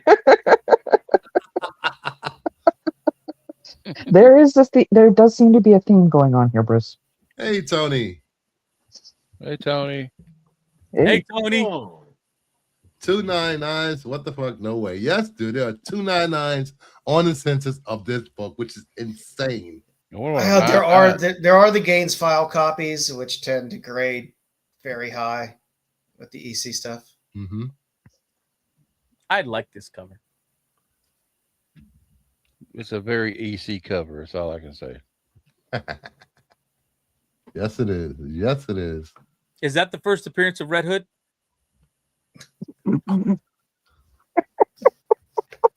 No? Okay. Technically, I guess. And Black Mask? Outside of canon. Yeah, outside of continuity. What you think? I didn't think. I asked a question. Questions aren't allowed. Damn. All right, and A the final- 9.8 and that is like 33,000. Can you imagine what a 9.9 is? God. Okay. Are we going to go minimum 50 or 60? What? I want to go 200 grand. Probably. 200. But there's two of Yeah. them, though. Yeah, There's two. I would still put it up for 200 grand. There are EC. Oh, you would put it collectors. up. I thought you said that's what you think the value No, is. I'm saying I would put it up if I owned that book. 200 grand just to start. Yeah. Okay. You'd have to sell the. You'd have to let Heritage do it. You know, golden age collectors aren't Poor. They're not Yeah, they're poor. not poor people. Okay, I see. There's a question for me in the chat. Which one? Sticks. What does Mama think? I'm just gonna say between this cover and the title of the last one, there seems to be a theme going on. Yes. That's all I'm saying. Different world. Yes. Expensive books. That's the same thing Lack I of a got, better Mama. term. Thank you. Oh, sorry. Oops, sorry. I forgot to take the banner down. Sorry, Tony. You missed both giveaways.